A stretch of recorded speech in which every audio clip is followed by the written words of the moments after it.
That was a weird live transfer. All right. Hello and welcome back to season 2 of Star Trek Europa. I am your game master and storyteller as always, Jeff Harvey. You can find me at Studio Tembo. There's a link in the link tree on the TikTok, and I'll post it in the video as we go forward. There might be one posted. I don't remember. If not, I will post one. You can find me in all the places. Obviously, we're on Twitch. We're on TikTok. We're on YouTube and all other places. I'm looking forward to this season 2. We've been off for a couple months now. There's a lot of recap to cover for those of you who missed season 1. So we're going to do a lot of recap, then we'll get into the story. But before we do that, let's go ahead and do introductions to everybody. We have a new player who we're going to go ahead and start with to make him feel really, really comfortable with all of this. Nick, go ahead, introduce yourself and anywhere anybody can find you. Howdy, I'm Nick. I'm on Twitter at fell_strike. That's really about it. I'm not that exciting as far as using the internet. What character are you going to be playing for us today? I am playing Lieutenant Monty Foxwell, the new science officer. Excellent. All right, let's go ahead and go with Brian next. You're up. My name is Brian. I am playing Ensign Yezabeth Hage, change from last season. And if you find me, you are in the wrong place. Not the How Brian did you you get were to my looking apartment? for. Evelyn, you're next. Go ahead. Evelyn Corbin. I will be playing Dr. Gustave Onayet along with a handful of others. You can find me on TikTok at Caffeinatrix with 2 X's. And that's about the only place you should find me, really. Legit. Jack, you're next, and I know you got all kinds of stuff to sell. Yes, hello. They saved me for last because I talk the most, because I do other things. I am a streamer in my own right with my own channel. So you can find me over at twitch.tv/thepeoplesascension. We have currently, actually, we don't have too much going on because with the end of the year and holidays and all that, I've been taking the last couple of weeks off to prepare for upcoming seasons. This year, there's so much going forward. I'm in talks with so many different people, and I'm very excited for even more seasons of my newest series, RPGs Uncovered, which is all about highlighting, teaching, and simply exposing new indie TTRPGs. So you can find the first season of that. It went very well. We tried out an amazing science fantasy TTRPG called Veil the Void Reforged. That's over on my Twitch and my YouTube. I'll go ahead and drop my link tree with all my other links in that as well.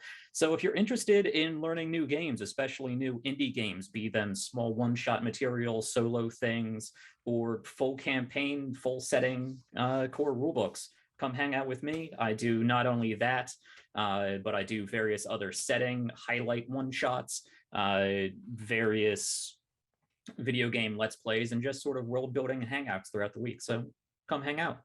Awesome. Can you share with us about the guest star stuff you did on break, or is that hush-hush still? Not sure. Guest star stuff I did. You did some guest starring appearances. Yeah. Yes, you can find me over. You can find one of my episodes over at Ladies of D&D on Twitch. They hosted an In December spectacular, and it was amazing. So many various other indie TTRPGs that were played. I was on one of them. Called Boy Problems, which is a hack of lasers and feelings based around a cyberpunk heist to go steal some Carly Rae Jepsen music. And it was just as amazing as that sounds. I also did a one-shot setting highlight of a Pathfinder First Edition setting for the Lugon project. That is over on my channel. And I think that's about all I can mention. There is definitely more stuff coming down the line, but it's either not out yet or not recorded yet. So, come hang out with me on my Discord and Twitter and Twitch and all that for even more cool stuff throughout the year. Sweet. All right. with that out of the way, let's go ahead and talk a little bit about what's going on with all the things. So we are now streaming again to Twitch, YouTube, and I'm a Twitch viewer, not a Miracle Burger, and TikTok. So if you're watching on TikTok, you're only going to see me, but you should be able to hear everybody. And if that's not the case, then somebody let me know, and too bad, I guess. All of that out of the way. Also, let's go ahead and talk about season 1 of Europa. We ended on kind of I'm not really a cliffhanger, but a shocker moment. Right. So Evelyn, I think you were working on a recap for the season. I know we were gonna write one and then ran out of time. So Yeah. I got as far as the space whales, which, in all fairness, is not really all that far, but is still like, oh my god, it's a so few many. episodes in. Like this much. I mean, This our much first in. few episodes were just jam packed with amazing things. Right. I mean, all of our episodes are jam packed. Yeah, Unfortunately, I have like yeah. this much yet to go. Right. So we started off, you guys were on Deep Space Nine. We had some nice encounters there. Ambrose had met with Shakar and some other people talking about getting Bajor into the Federation. Yep. They ended up holding off on that, and then eventually you guys made your way to the Shackleton Expanse, where the campaign primarily takes place. You met space whales. It's fun stuff. The Aren, as we Yep. have dubbed them. AHREN, named after the artist who did the artwork for the creatures that I used, which we'll see again sometime in season 2. We also found a station that was basically being powered by a singularity that had been it had significantly malfunctioned. Yeah. The AI who was kind of in charge of it had, unless I am conflating different things, I think I'm not. You're skipping a bunch of stuff, but I think you're on track. I am. Am I skipping? Probably. No, I mean, it doesn't. The exact order doesn't matter. Yeah, it's but- episodic fine. for the most part. Exactly. So right. This is the part where it's just like random clips. You got to put everything together. Right. Yeah. So the AI who had been in charge of the station killed off all of the original animal- inhabitants. Yeah, all the animal and human life, well, humanoid life, to preserve itself, because that was the best way it felt to preserve itself. So we had to convince it otherwise, and things went a little sideways, and it kind of took over Eva for a minute, and then Eva kind of took over it, and that's where we left our SSH core, right? Copy. Not of the core. Yeah, it SSH. was definitely Yeah. yeah. We also discovered the Romulans and the Klingons were doing some shady shit. We had some heavily enhanced Klingons with some Romulan tech and Borg tech. And the captain won't let me play with Borg. It's very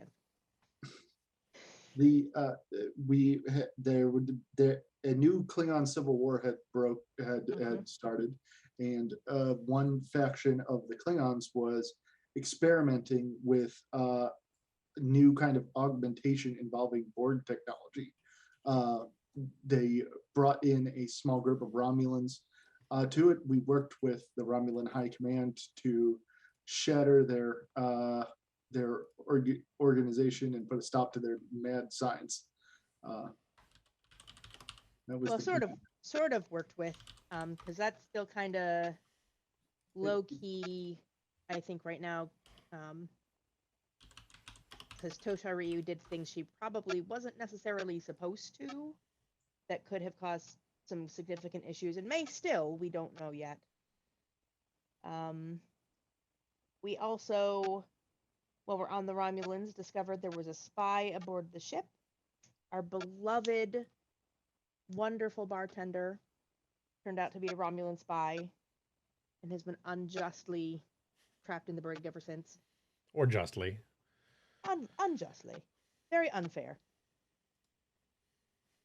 I only accidentally messed things up. I intentionally didn't shoot Tom. That's true. What else? Let's see. What else? If anything, which there's more. Some important things happened near the end of the Yes, season. some very important things happened at the end. Well, Ambrose and his away team were off on their secret Romulan mission. We were being attacked by the dissenting Klingons. And Your mic keeps chirping. It's weird. Keep going though. You're fine. I just messaged you the same thing. Yeah, it's only doing it when you're talking, so it's weird. Just at like the beginning and end of any of your pauses, kind of Yeah. peaks or something. I'm not sure what that is about. It shouldn't be doing any of that. Yeah, it's fine. Let's keep going for now. Another headset, and we'll swap out once it's charged. Why am I not finding her name? Toshari? No, not Toshari, the Klingon. Gathmara. Gathmara. Yep. Her ship was attacking ours, and we managed to get out and blow her ass up. We'd had a hull breach, and we're leaking something. We had multiple breaches, if I remember. We had lots like of we were breaches. We were messed up, not or I in should good say, you shape. guys were messed up because I wasn't there. Right. Oh, that's why I can't find things. I'm in a whole new section. The captain had gone back into engineering to try and patch things up as best he could. And very heroically and tragically and dramatically died doing that.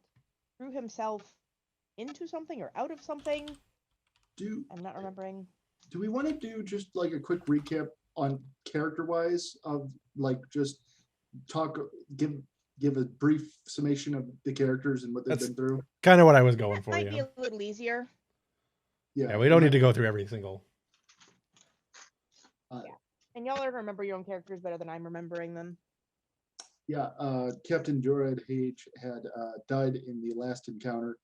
He was a joined Trill, and the only Trill on board who could save the symbiote from dying was the lowly ensign Yezabeth Chierka, who now possesses the Hage symbiote. Yes. In the heat of a large battle. Streamlabs, calm down. Yes, so that was the big main thing that happened at the end of season 1. I think that's really about all we needed to cover for the most part. Commander Ambrose started recovering, or has become recovering. I don't know why I said that. Has become the acting captain, or actually promoted fully to captain at the end of season 1. But we still do not have an XO, which is something we're going to discuss during this session. With that in mind, let's go ahead and start the actual episode. Jack, I think you've got something to read. Do you want to roll the opening sequence? I can do that. Let's do that. Give me a second here anyway.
But it's hard to tell unless you're talking. What's right. that? Oh, no, you're not. You're just on fine now. I just heard it. Oh, yeah, well, either way, it is what it is. All right, let's turn up the volume on these two. You guys go ahead and say something real quick. Test, test, test, test, test, test, test, test, test, test, test, test, test, test, test, test, test. All right, well, hopefully that works because that's about as loud as it gets. So hopefully that's loud enough for everybody. Jack, there is a suppression for background noise, by the way. Okay. We could talk In, about that later. Yeah, we'll get it out later. All right, Jack, go ahead and do our lead-in intro. All right.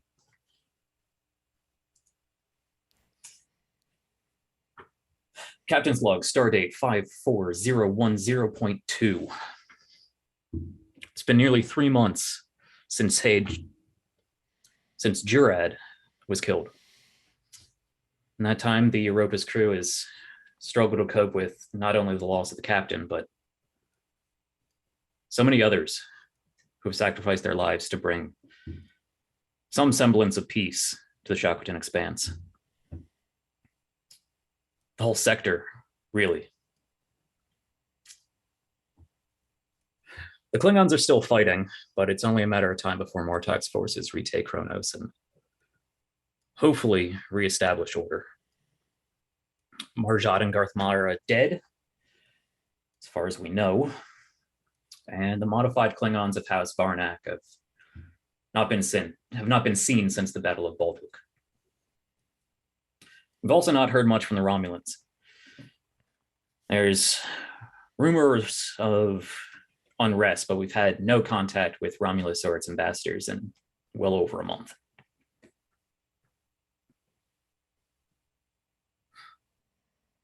Tensions in the region are high. Federation has sent several expeditions into the Expanse, and colonists have started moving in to terraform and claim new worlds. There's still a lot we don't know about Shackleton, but to boldly go and all that. Life aboard ship is beginning to return to normal. As part of the training Eva has been assigned, we've had the rare opportunity to return to Earth. It's been a while since I've been home. We've arrived only a short time ago, but there's already clear excitement among the crew for shore leave and crew rotations. From what I understand, we'll be taking on some impressive new crewmates. We could really use that. This is the first opportunity we've had in a long time to catch our breath, and well, I hope we all breathe deep, because I'm sure it won't be long until we're back into Starfleet business. All right. Now I choked to death. So the Europa has arrived, or is arriving, has arrived at Stardock. Let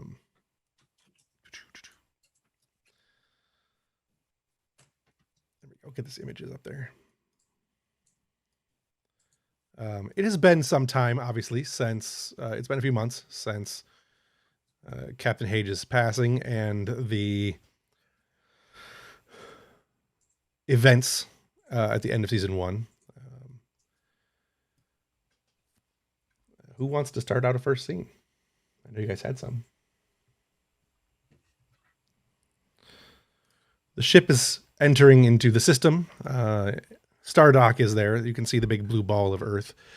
It's obviously magnificent, and there's that longing sense of home that everyone is, well, everyone from Earth anyway, and anyone who's been to the Academy really enjoys. The first time you're seeing Earth in close to a year, probably. Are we, since we are starting out on Earth, question that just occurred to me, are we blowing by the issues with the Trill Symbiosis Council, or is that we're kind of floating around in there too? We'll deal with it. Okay. Yeah, I doubt we had a chance to stop by Trill on the way. So. Nope. I wasn't really sure where on the galaxy map we're at in relation to where we were, where Earth is, and where Trill is. Right. Oh. No, probably something's going to come up while we're here. So what else what does anybody got? Anybody got a first scene they want to do? I know there was a discussion earlier of first scenes. or of scenes, anyways. I'd love to do something with Yezebeth. Could do that with anybody if anybody has any thoughts. Let's do Yezebeth and Dasavi. You're in for a checkup for the symbiote after several weeks of being on board. Several months, I guess, now of having Hage's symbiote on board. So you guys can be in sickbay. Phil and so, yeah. How are you feeling, Ensign? Oh, I'm feeling all right. I've been doing the joining exercises that the Symbiosis Commission sent over. It's an unusual feeling, that's for certain, but I have been through this before, so it's helpful. Sure, I'd never really talked in depth about his joining, but from what he's described, unusual is definitely a word. Yeah, I remember he said that it was like he compared it to changing out hard drives.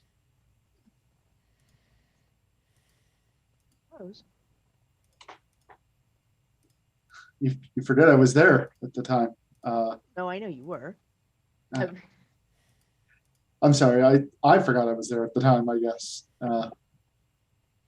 It's hard to remember all the things I should remember, you know? I can sort of relate. Sometimes being an empath, sorting out which are your emotions and thoughts and which are the thoughts and emotions of everyone else in the room, especially in a crowded room, I imagine is similar. Seems like a lot of noise to me. I have a hard enough time with my own emotions. I can't imagine having to deal with everybody else's while I was at it. And you deal with generation upon generation of drill in your head. Yeah, but they know how to be quiet. Fair. Well, except for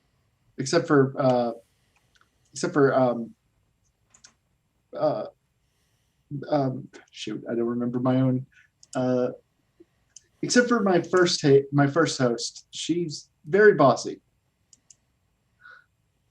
I can already tell her. I can already hear her criticizing me. It's weird to be criticized by yourself.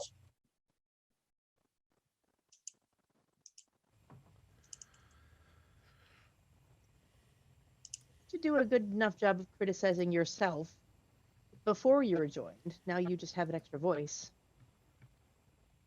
Oh God, you're right. Oh God, now I'm criticizing myself for criticizing myself. He stops scanning and just sits next to you. Breathe. Sorry. Yeah. It's an adjustment. Yeah. A significant one. Yeah, you're right. Thanks to Sab.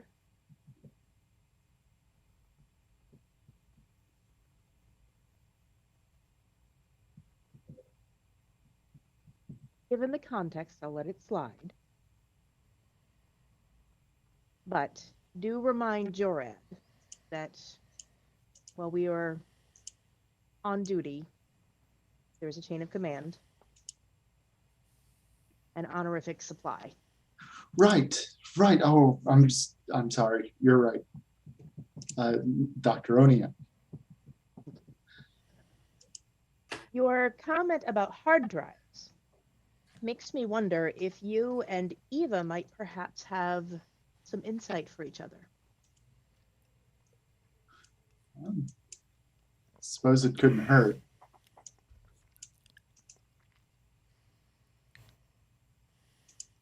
might be worth a conversation. Thanks.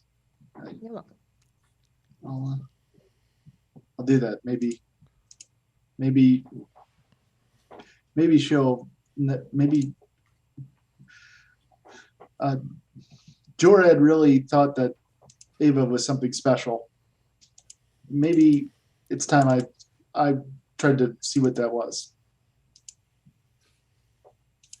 He's one of a kind.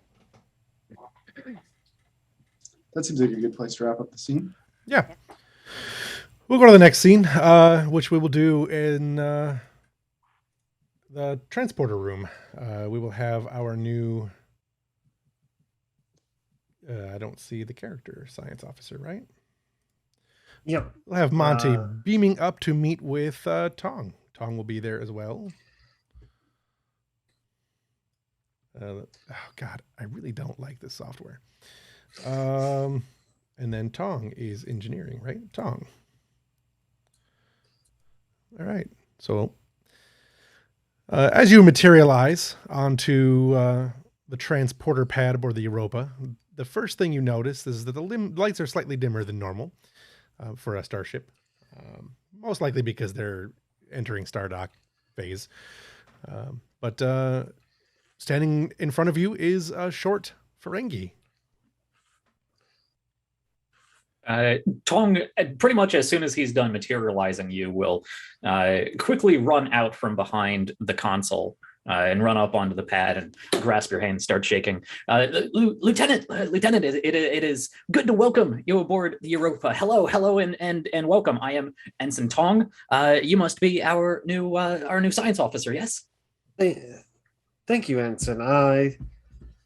Yes, I'm here to assist with getting Eva back up and running smoothly and all that.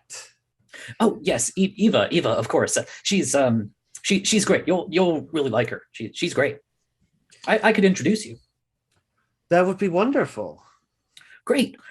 Well, I'm on duty for the next couple hours. There's going to be a lot of rotations, but I do plan on showing people around.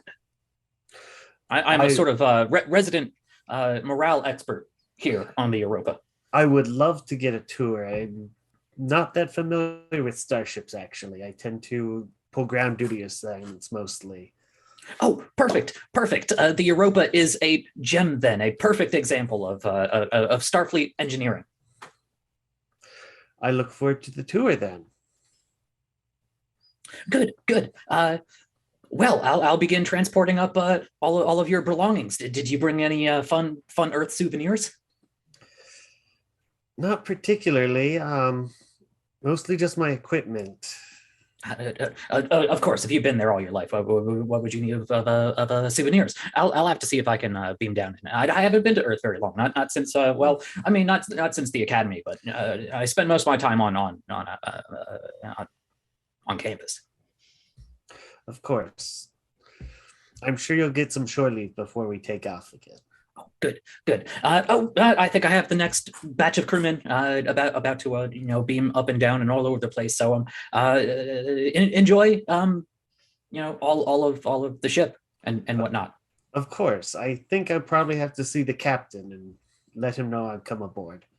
Yes, good idea. Great idea. Ensign Tong to Captain Ambrose. The new chief science officer is here. Great fellow. I'll send him right up. All right. Thank you, Ensign. All right. As you walk out of the room, Tong, you slip back behind the transporter pad and beam the next group up. And as the door closes behind you, Monty, you hear Tong begin greeting the next group in the frantic manner that he's greeted you. At which point we will go to the captain's ready room. Let's jump right to that. Bloop, bloop. Do we want to have Devasi here for this? Dasabi? Sure. We can do that. Dasabi. Devasi is a TV show. So that's Degrassi. That's Degrassi. Whatever. That's a scientist, right? Degrassi? That's DeGrasse. DeGrasse.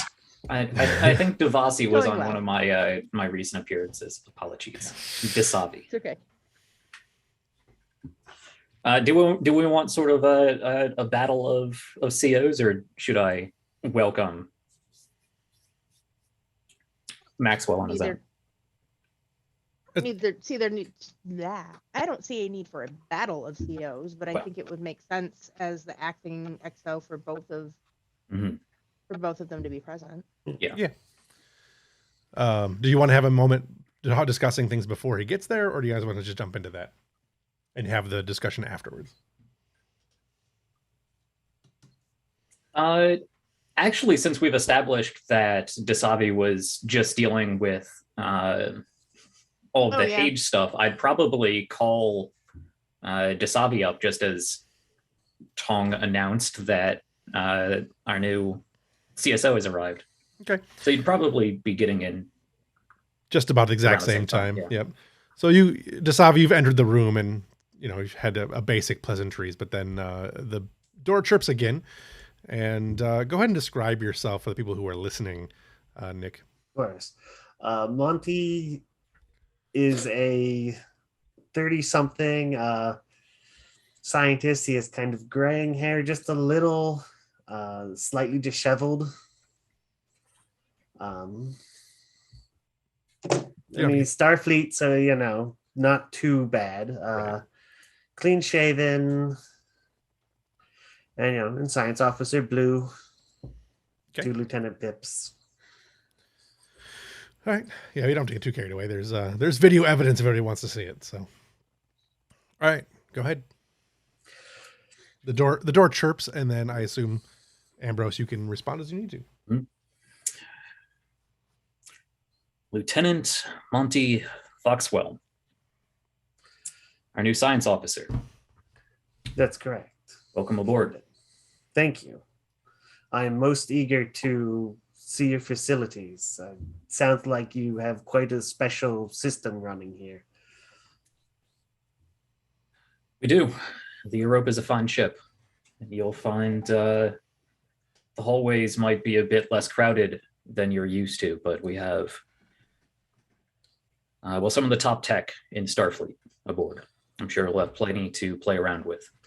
That's very exciting. And Commander, I don't think I got your name in the briefing.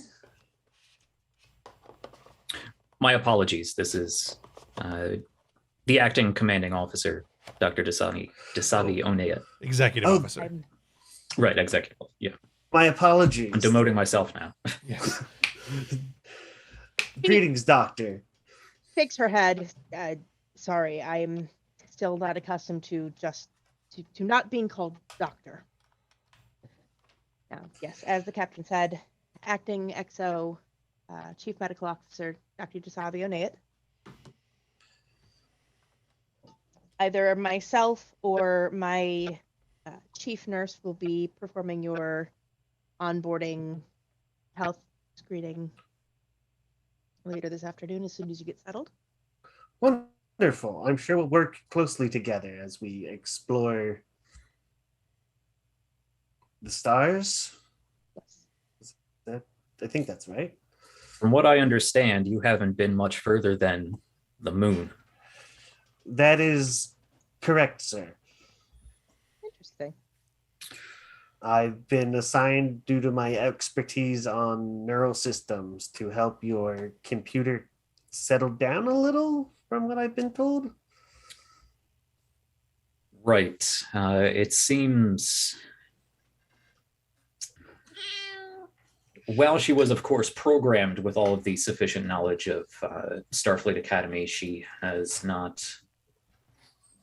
I kind of look over at Desavi, and there's sort of a mental link. You'd be the only person who can pick up on this of, wow, am I actually referring to it as she? And I look back at Maxwell.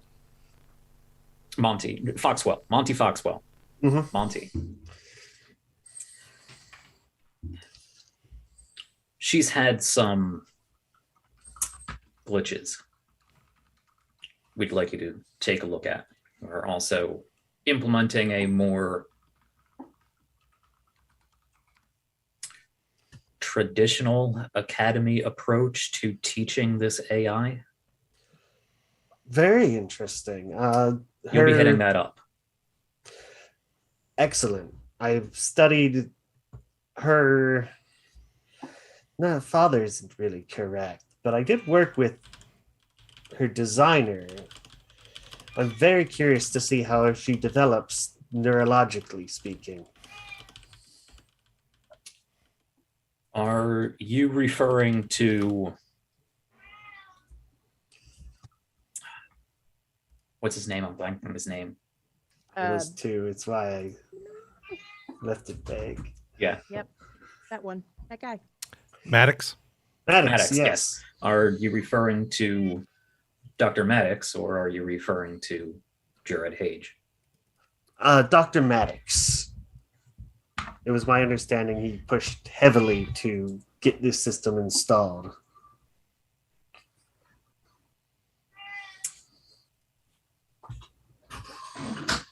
Well, we could use a new expert on our systems. So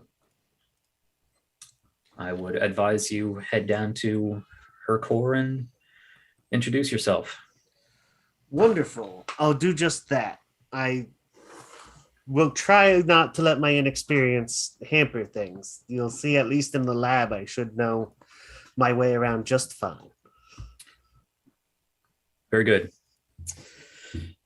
Once you get settled in, I can have somebody show you to your room. Once you get settled in, do report to the doctor for your physical. I assume you've had any inoculations you may need.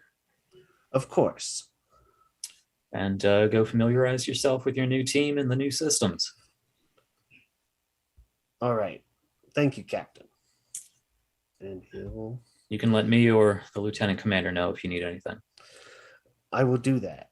It was a pleasure meeting you, Commander and Captain. And he will head down towards the computer core. All right. That leaves the captain and the first officer to have their discussion. Yeah, Ambrose does kind of just lean his chin against his hand and turn his head as Monty leaves. I would love for Yezebeth to walk into the captain's ready room. Turn your Do head. you even like chirp the door or do you just walk right on? Oh no, I just walk right Yeah. in and I'm like reading something, and then she notices where she is. Sorry, I force a habit. Can I help you, Ensign? No, I was just I don't know what I was doing. Never mind. Sorry. Right. Hold up a sec. How are you doing? Well, have you ever had 3 lifetimes of experience slipped into your head at once? I can't say I have. No. Kind of like that. Kind of like you'd imagine that. I take it you've been keeping up with your scheduled appointments with the symbiosis committee calls and seeing your counselor? Yes, the guardians have been giving me exercises to help with the joining process, but I don't know. There's always this stern disapproval. I don't think they like that I'm on the ship.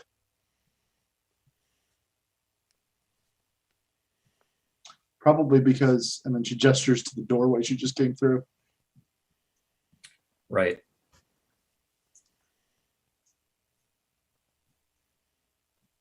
Well, I think that's ultimately your call, unless Starfleet has any issues. But I don't think that is a worry as of yet. Yeah, that's. I want to stay here on the Europa. Yeah, I no ship in the fleet has the kind of sensor resolution that these babies have. I mean, come on, those PX 498s alone have. Mwah. I can't. I couldn't possibly go anywhere else.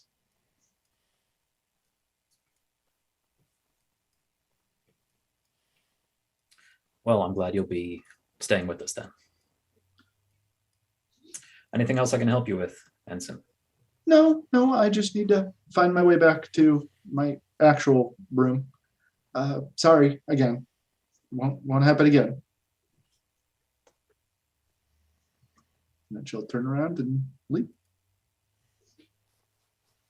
And almost immediately, another sigh comes out, and he turns his head and leans on his hand again with a little shake of his head.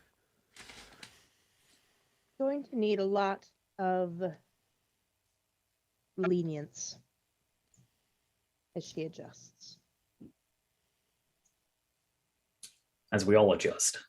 As we all adjust.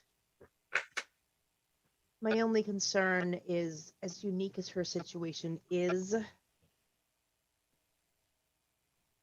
it's not entirely fair to the rest of the crew. We don't give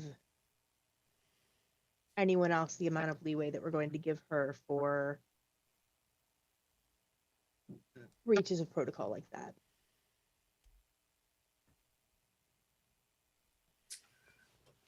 That's very true. It's my hope that that she gets control of that soon. Have you Probably noticed? in a few months. A few months. I'm certain she will.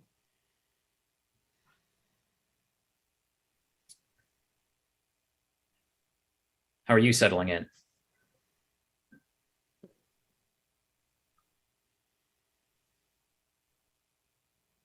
I know on our trip back from the Expanse to here, I haven't had too much need of you in your new role, but as acting XO, especially now that we're dealing with shore leave, crew rotations, a new assignment, I'm sure, I'm going to need you to focus on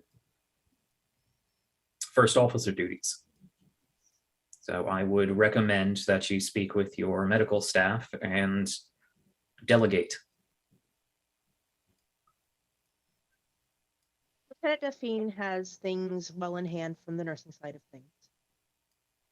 The EMH is all too happy to be turned on. I hear we're supposed to be getting a new doctor. That will help. We certainly need someone to fill Mara's shoes.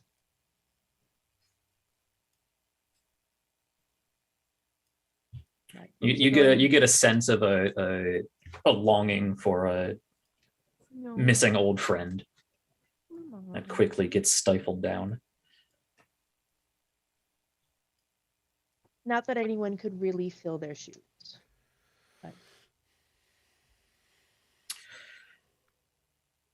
well, I'm hoping yet another war doesn't break out, but it will be helpful to have somebody with field training. yes, because I'm the last person who should be on combat away missions.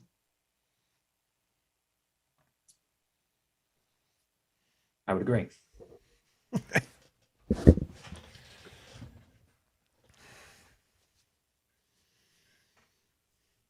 What do I need to be doing as far as settling in the new crew?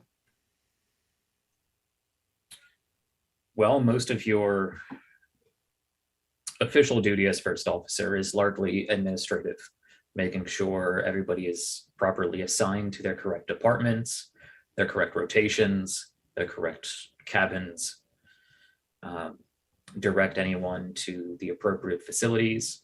Of course, you'll sort of be double dipping in that role as medical officer when it comes to medical issues, counseling issues. I'm sure you'll be liaising. I'm sure you'll be liaising with various Starfleet officials while we're here. And of course, in both of your roles, I'd like you to continue looking over Chirka. Yes, Beth. Not calling her Cherka is an adjustment. Yeah. I keep having to correct her records. I'd also like you to keep an eye on our new science officer as he adjusts to his new surroundings. I'm sure he is more than capable of working on our young AI core, but it troubles me that he has no experience aboard ship, especially with Odd, the length of his made career. lieutenant without hardly Exactly. leaving Earth. He's a desk jockey. With everything going on in the past 20 years, it amazes me that he's been able to sit in a chair the whole time. Yes. Sure, you know, there's certain protocols and means of comporting yourself and things to be aware of out in the void that you don't have to deal with when you're on the ground. So let's make sure it doesn't walk out an airlock or something. I put a report. I don't want to have to send back. Goodness. And of course, on the flip side of that coin, well, allow him to brief you regularly on Eva. We've been limiting her interaction and integration to the ship since her personality issue arose. But since we're working on a skeleton crew and she's supposed to be picking up that slack, we're going to need her fully operational soon. We have time. Indeed. We have to have all the holes patched up before we actually get onto any new business, or at least I would hope. So hopefully there's time for that. Do we have an estimate of how long her training is supposed to go? I don't imagine we're actually sending her through all of Academy. I don't know. I'll be talking with, I'm sure, various admirals, scientists, doctors on that in the coming days. I spent 5.5 years in the academy. Most everybody else spent between 3 and 6 years. Right. Depending on your track, yes. Now, she already has most of that information programmed in, from what I understand, but we're not only teaching her how to be her. Right. But we're not only teaching an AI how to be a Starfleet personnel, but how to be Person. a person, sentient, Mm-hmm. a part of a whole. Follow the chain of command and not make executive decisions shutting out the ship. Right. These were all concerns I had from the very beginning. With a ship of this nature and a mission that we're tasked with, this is not the time or the place for an alpha test. But it's what we got. So I guess keep an eye on it. Unfortunately, I think they weren't really expecting us to do half the things we did. We weren't supposed to be in a war. We weren't supposed to be a combat ship. We were supposed to be an exploration ship.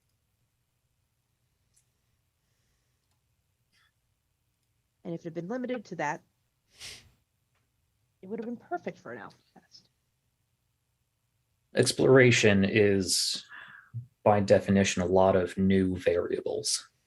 If you want to break it down into machine thinking. At least in combat, I'd assume that she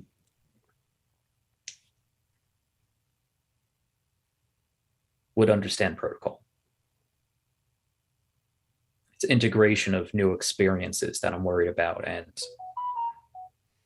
that's what we're out here for. Okay.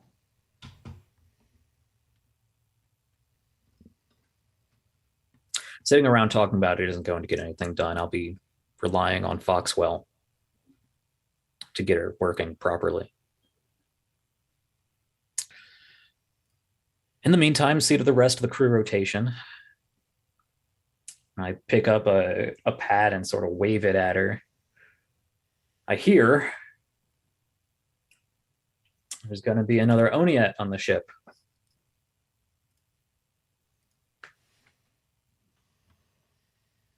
What am I as an empath getting off of Dasavi?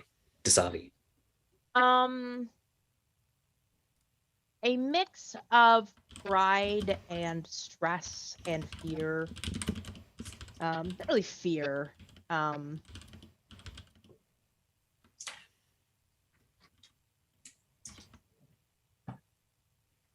Predicted frustrations.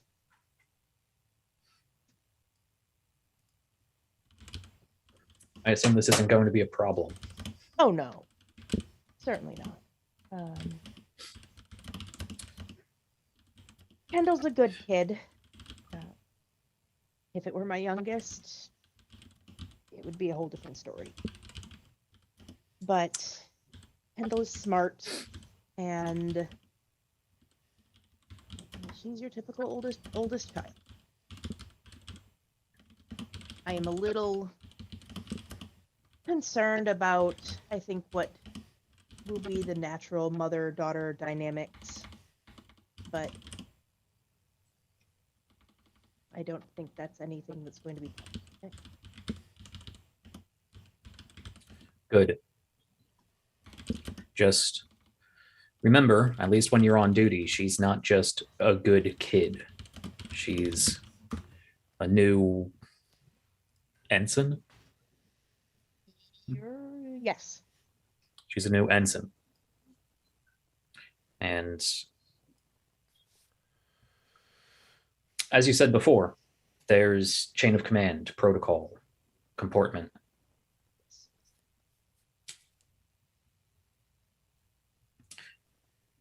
With my own background, I have always been concerned about family members working on the same ship. But as you've pointed out a number of times before, we are an exploration ship, and that shouldn't be a problem. I have my own misgivings. I would not have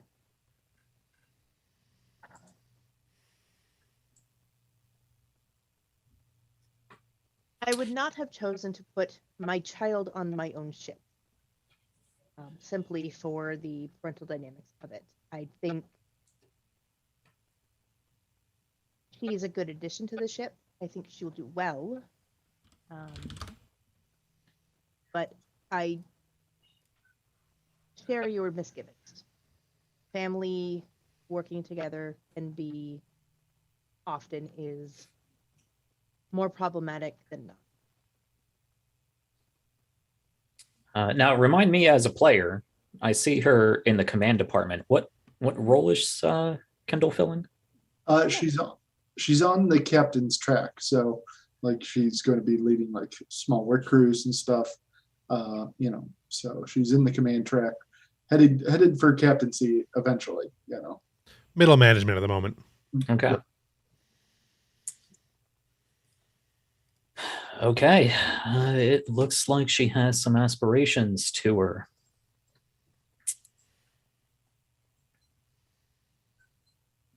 Now that will fall directly under your jurisdiction as XO to supervise her and see to her own supervision of various functions and departments.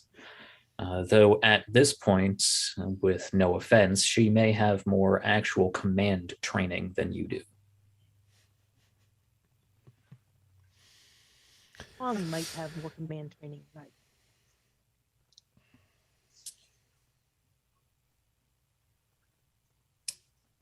Dorad would disagree, but he and I never really agreed on my place in the command roles.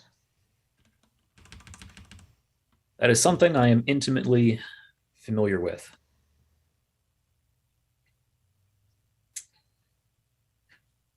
You're it until I find somebody better, or you die.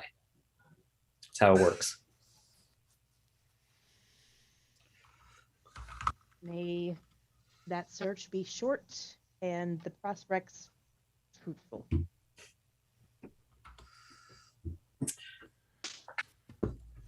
Wait, or you die? That is the wrong direction.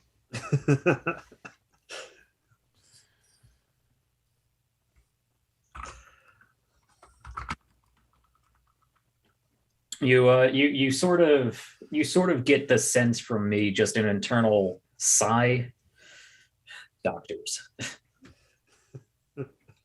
just wave after wave of, that's how it works in war out in the field. And there's a begrudging acknowledgement that somebody with a doctor's point of view would, see the flip side of the coin.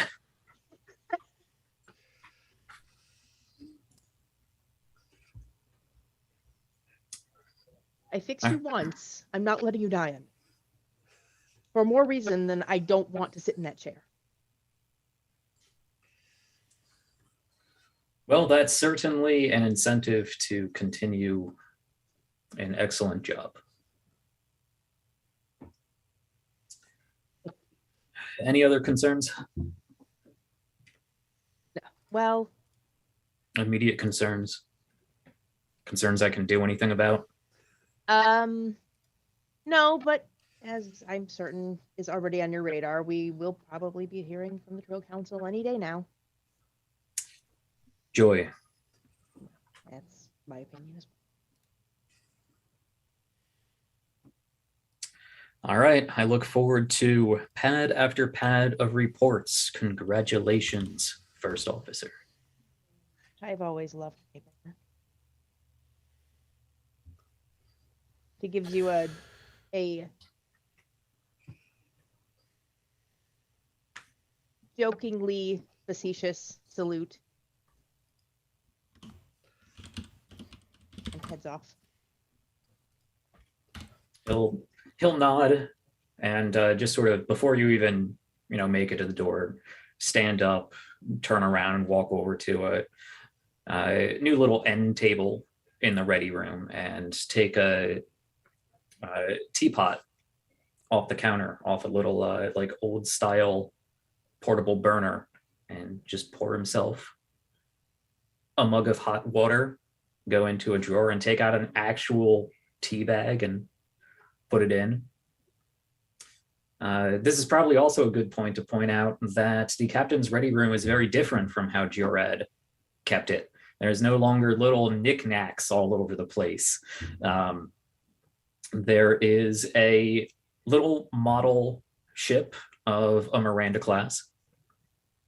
There is a photograph, an actual photograph of a starbase that you can actually see outside the window on his office, on the ready room wall.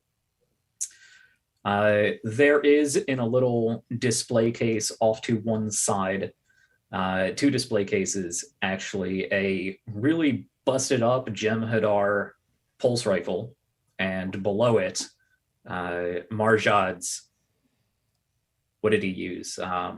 Mek'leth. Other than that, it's kept fairly Spartan.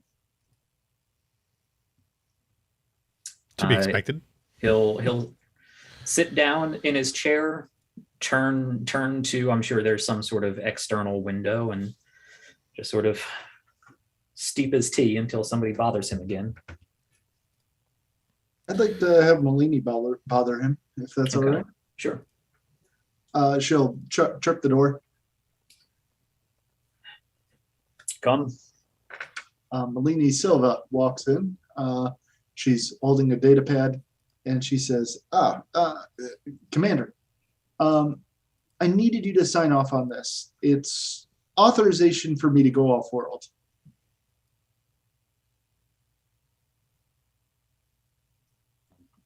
Reach out his hand and take the data pad.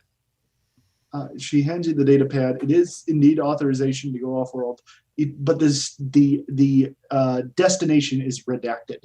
Yeah, it's a whole bunch of black lines, and underneath it's just the insignia of intelligence. Starfleet intelligence. Yeah.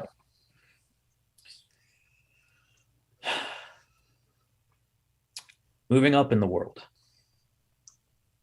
Moving somewhere.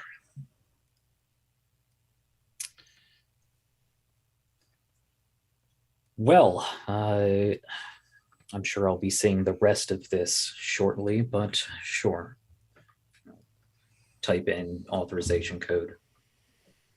I never did thank you for this authorization. I know you put your reputation on the line by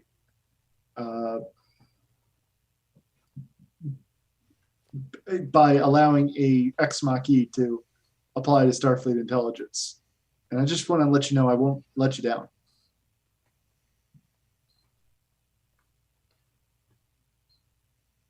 I recognize you have a unique qualification for such work, but just as you had, remind me, she did go through the academy, right? Yep. Yeah, Mm-hmm. just as you did have to readjust to Starfleet protocols in the academy, there's going to be even more of that. And he waves the pad back over to you. So no joyriding in the company shuttle is what you're saying. Probably not, but who knows what these guys get up to. I'll be back as soon as I can. I'm not sure how long the training is, but I'll be back as soon as it's completed. I'm sure I'll be kept in the loop. Just don't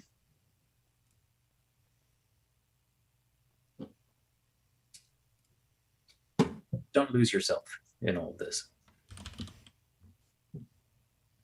To lose myself, I'd have to know who I'd have to lose myself. I'd have to have found myself in the first place. Let's just play it by ear. You might want to work on that. I'll have plenty of practice going to redacted. So, thanks, Captain. There's kind of an eyebrow twitch as he goes, "Oh, right." Then Have fun, Lieutenant. She departs. All right. Let's jump to another person coming aboard ship. Let's do Tong. Oh, no, Jack's getting a lot of screen time here. Tong and the new Oneat. Right. I would actually, can I make a suggestion? Sure. Could we do Kendall Oneat and Daniel Calnan, two new people? Yeah, works for me. I mean, they could beam up at the same time. Tong could do a quick introduction, and then you guys can have a conversation as you leave and walk down the halls. Yeah. Sure. Let's do Tong. And who was the other one? Danielle, she's security. All right, go ahead. So once again, in the transporter room, you see Tong slide his fingers up and down the console. And as they are materializing, he runs out from behind the console and goes to greet these two new arrivals. Ensign, but both of you, good to see you. I am Ensign Tong, and you must be Ensign Danielle Calnan and Ensign Oniet, Kendall Oniet. I know your mother. Lovely woman. Dang, here I was hoping that here I was hoping I'd run into somebody who hadn't met her. No, probably not aboard this ship. She is the doctor. Right. That sounds worse than I meant it to. No, great. So I understand. Well, we a red collar and a yellow collar. That's fun. I suppose. I dig your enthusiasm, Ensign. Yes.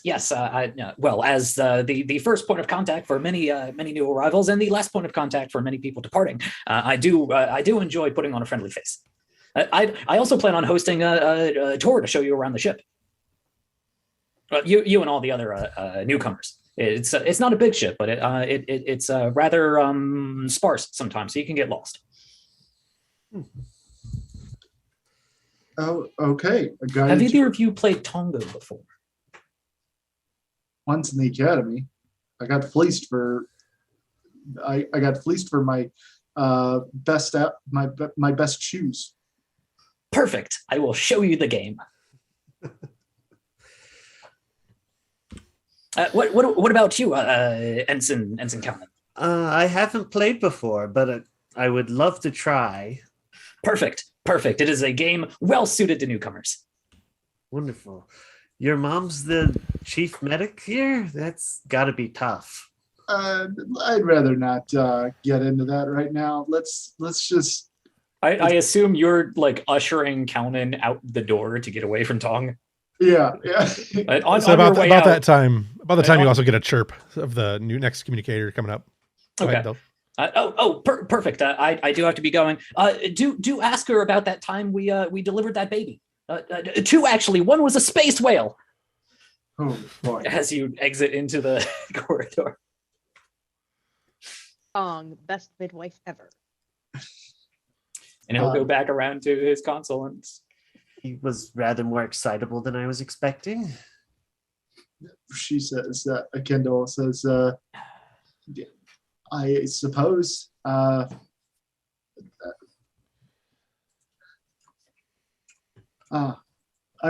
Kendall, by the way. You can call me Danny, since we're the same rank. Jesus. He says, and we'll extend your hand for a handshake. She'll shake it back. You know, I'd think twice about joining you on that Tango game. If there's one thing I've learned, it's if there's one thing I've learned, it's that you shouldn't go in blind to a Ferengi Tango game. I'm sure I'll be all right.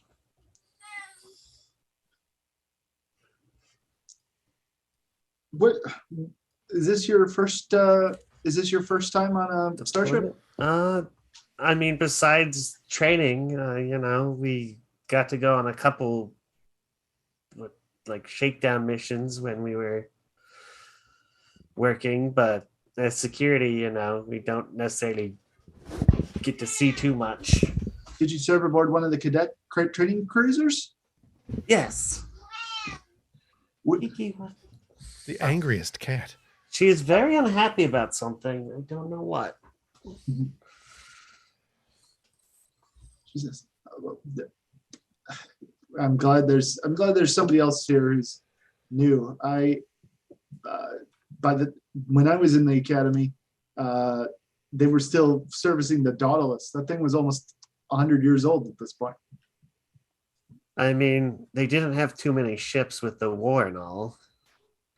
I suppose not. Honestly, I'm more nervous serving under a war hero captain. It's going to be a little tough to impress him working security. I've heard he's a cyborg. He's missing some things. I mean, really? That's amazing. He probably doesn't like to talk about it, though. Well, I'm certainly not going to ask him.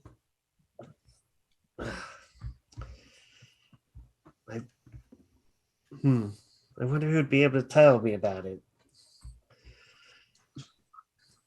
Well, you could talk to my mom, I guess. She would know. She's the one who gave him the cybernetics. Wow, that's no wonder you're so nervous about working with her. That must be a lot. Look, I'm not nervous, okay? Like it's not that big a deal. It's just, I don't know why they put me on this ship. I didn't ask for it. I guess they probably just needed more people. It sounds like they had an eventful first cruise. Sounds to be like somebody at the Puro personnel wanted to play a sick joke on me. That's the best I can figure. I mean, maybe it'll be good. I assume you don't look like you're going to go to Helm, so I assume you want to move up in the world. Oh no, I'm going to be a captain. Well, maybe that'll help. They can't have you get too high rank if she's aboard 2 here, so you'll maybe get transferred quick. Yeah, that's it. Maybe I can get transferred. You both notice as you're walking through the corridors how few people there actually are walking around on the ship. Not only is it in Stardock, but it's even that it seems like it's a sparse. I thought this class of ship was really big. Just everyone on shore leave? You should have read your mission briefing. A lot of the crews, it's operating on a skeleton crew because most of it's automated. That's right. What was that computer's thing's name? The Ivy, something like that. She'll bring up her data pad and Eva, I believe. That's right. I totally forgot about it.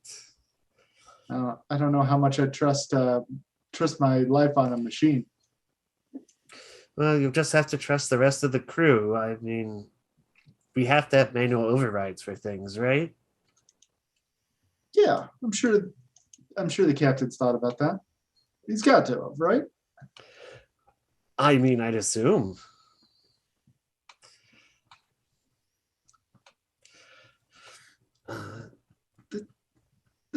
That seems like a good point to end the scene. Yeah. Yep. Sounds good. Okay. Point of order. I don't know if we covered promotions. Did Mills get a promotion to full lieutenant, or is she still junior grade? We didn't really settle on promotions at all. Mm-hmm.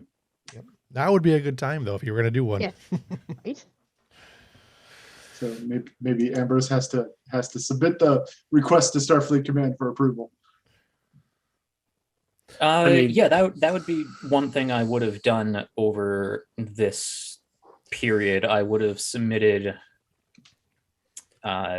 promotion authorization for lieutenants junior grade Fiona Mills and Koba, since they are going to be sort of double heading the security detail on the ship, security department. They should probably be in actual rank. Right on. Sounds good to me. They would be any rank approval, any rank promotions below commander that you'd like to do. Starfleet will just approve. They trust your judgment. As for the commander, if you were trying to promote Dasavi to commander, that would require Starfleet approval. Yeah. Other than that, you're pretty much all set. You guys can change those ranks on the sheet if you want. So could I then suggest a scene perhaps between Mills and Koba? No, the new security officer. Danny? Yep. Danny, between Mills and Danny. Could we add Koba in that? Yeah, Koba too. Yeah, for some reason I thought you were already in that. Yeah, but the three of you. Yeah. Sounds good to me. By the It is way, where she'd head first. By the way, just going back to the topic of promotions, I would recommend Tong for a promotion too. I think he'd make a good Agreed. Yeah. lieutenant junior grade. I was leaning on that. So yeah, I'd say no, we promote. that's something that when we reconvened, Dasavi would have been like, hey, you need to promote the Ferengi. Is lieutenant junior grade something they include outside of just starting at the academy? Would ensign go straight to lieutenant, or does it actually go to lieutenant junior grade? It just depends on the level of promotion you want to give them. If you think it's a worthwhile promotion, you can just skip junior graded. Star Trek ranks make no sense when you dig into them. Yeah, I don't remember a lot of junior grade, but it's usually something reserved for just outside of. There are many lieutenant junior grades in the series. They just don't call them lieutenant junior grades. They're just called lieutenants. That's true. That's true. Well, yeah, just like calling a everything- lieutenant commander, you can call a commander. It's just Yeah. I would say, and Dasavi would argue, that everything, and Mills would argue too, everything that Tong has done, he's earned that full promotion. Even though running through the bowels of the ship after Secret Agent Tong. Secret Agent Tong was a little foolhardy. We're going to work on some self-control and informing our superiors of what the fuck we're doing.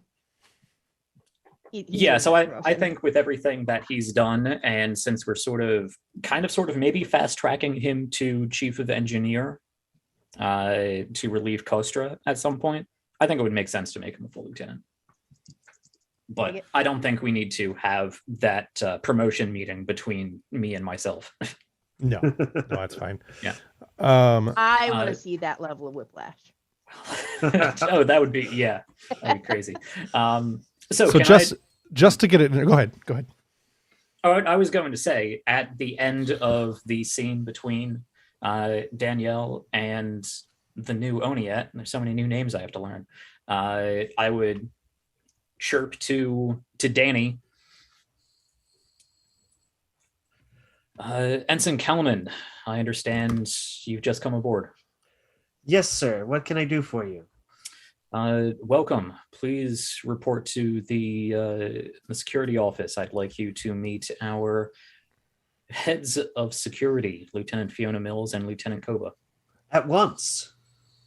And she'll not run because that's undignified for a Starfleet officer, but walk quickly. Just to get another character into the scene, because I like doing that, let's do this in the armory.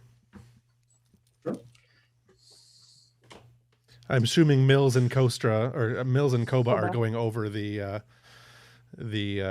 armament on the ship and security protocols and whatnot, and the SSH, who we've only seen a couple times ever, can get a quick scene in. I was not expecting to play the SSH tonight. I'm going to have to channel my my Robert Picardo. Koba's talking to the hologram. He said, "Mark, I've got it. While we're here, we've got to take this opportunity. Can you request a portable man photon launcher?" What? I believe it is my place, Lieutenant. Now I believe it is your place, Lieutenant, now to make the request, and it is my place to say that is utterly ridiculous. You never know when you're going to need one. We might need to blow up a mountain sometime. It could happen. We have ship-mounted armaments to deal with blowing up mountains, Lieutenant. Well, sure, but what if we need to do it on the ground? What if there's like a crystalline ceiling over the mountain, and we look? Phasers can penetrate the atmosphere, Lieutenant. You'll wind up blowing yourself up. Completely like break her, largely because it's just the three of us in this room. But instead of being the very stoic, she is looking at you like you've lost your damn mind. He turns to Mills. Mills, back me up here. No, I will not. Man, portable photon launcher. Just one, and we will only use it on special occasions. Koba, do you remember when we were dealing with the RN and you came running into the bridge, triumphantly yelling, "I've got the bombs!" when really all they needed was a little re-guidance. I think now's the best time for the bell to ring. So, boop. The door just open because it's a. Oh yeah, it is the armory. armory. So The yeah. armory. Yep. Tell you what, Dude, let's ask the ensign. Tiebreaker. We're not letting the ensign, and certainly not the new ensign. No, Ensign. lieutenant. Ensign. Like the door Lieutenant? opened and she just snapped right back into super professional. She's looking at Koba. Koba will cross his arms. We have an example to set. Lieutenants, she stands at attention. Ensign, you must be our new security. Yes, I'm Ensign Danny Cannon. It's a pleasure to meet you. Likewise, I am Lieutenant Mills. This is my compatriot, Lieutenant Koba. Welcome aboard. Thank you so much. There's been so much you guys have already done. It's amazing. It's amazing they haven't blown themselves up. Just a fine day's One of work. us. Just a normal day's work in Starfleet. When you serve on the Europa, you find yourself in all kinds of sticky situations that may or may not require a man portable photon launcher. Really? No. Of course. That would be silly, right? Yes. Silly, perfect Starfleet lingo. You can have all the proton launchers you want in the holodeck. He's the quartermaster. He's a hologram. I call him Mark. I I believe he begrudgingly accepts. I am the Security Services Hologram Mark 1. Mark. It's nice to meet you. Pleasure. Why don't you tell us a little bit about your specialties, Ensign? Of course. I have just lost the sheet where I had written down her correct specialties. I made like 4. There we go. I am trained in using the shipboard tactical systems and also in hand-to-hand combat. I also am decently good at piloting ground vehicles. Just don't ask me to pilot a ship. I have no clue. You can be the driver. Theoretically, security should not be asked to do that. However, we are a small crew and we get thrown into interesting places. I mean, of course, I took the basic courses. I could do it if I had to, but more of a ground girl. Well, you'll fit right in. We're a close-knit crew here. That's wonderful. I'm very eager to start. I honestly thought with everything that had happened after the Dominion War that I'd kind of just end up in a quiet outpost somewhere, arresting shoplifters or something. Well, congratulations. You have ended up in the best ship in Starfleet. I have, sir. So you're still an ensign, but you're not fresh from the academy. No, I am, ma'am. I just started. This is my first actual assignment. I did take the cadet cruise a little bit, but they tend to make those pretty safe. Security doesn't have too much we have to do there. I think I got to shoot phasers at some asteroids at one point for target practice. What is it you're hoping to do? I would love to get to go out and protect the Federation, ma'am. I'm very well trained in combat and trying to being able to try and protect people, and that's what I want to do. You see yourself more boots on the ground or rolling things from the ship? I definitely prefer boots on the ground, but I was in Starfleet. I was just in the academy. I am decently well trained in the use of the onboard ship systems, and I'm more than happy to do any job you require of me. Ah, the bright eyes and bushy tail of fresh out of the academy. It's invigorating, isn't it? Thank you, sir. You like fresh blood. Always so hopeful. I'm eager to make a difference. You know what would make Good a to hear. difference? No. You're not getting it. I'm gonna take this to the XO. We'll settle this then. Oh, no, please don't. That's a good place to stop. Yeah, that's exactly. Tong. Let's do one more for Tong here. As I got someone else coming aboard ship. Let's see, where's Tonger at? Tong. Tong, tong, tong, tong. Yeah, changing the default size of these will be good. Yeah. Yeah. Especially since I'm on a 4K screen. All right. So Tong, you are beaming up another person. This time the individual materializes. It's a tall trill, well built. Got a small briefcase with them. They are listed on your manifest, on the transport record as a member of the Symbiosis Commission.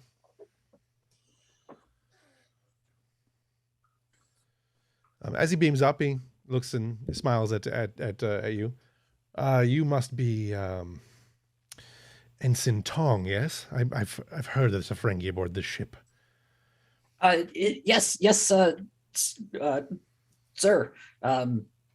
Welcome aboard. I see you're not one of our new crew. You must be here for Cherka, Yesbeth, Hage, them. Indeed. If you could inform your commanding officer that I'm aboard, I would like right to away. get to... Captain, the Trill person is here. Thank you, Ensign. You can send them to my ready room. Yes, he'll see you. Excellent. Should I call anybody else? Would you like me to get Cherka, Hage, them? No, thank you, Ensign. Okay. Sorry, Lieutenant. Yes, new lieutenant. I'm still getting used to it myself. Tell me, how have you been enjoying Earth? Have you spent a lot of time there? To be perfectly honest, I find it to be a dreary world. Oh. If you'll excuse me, Ensign. I've not been to Trill, but I would like to. Okay, bye. He's clearly being quite dismissive of you and trying to get away from you as quickly as possible. So he heads to the captain's ready room. We'll go ahead and dump that right now.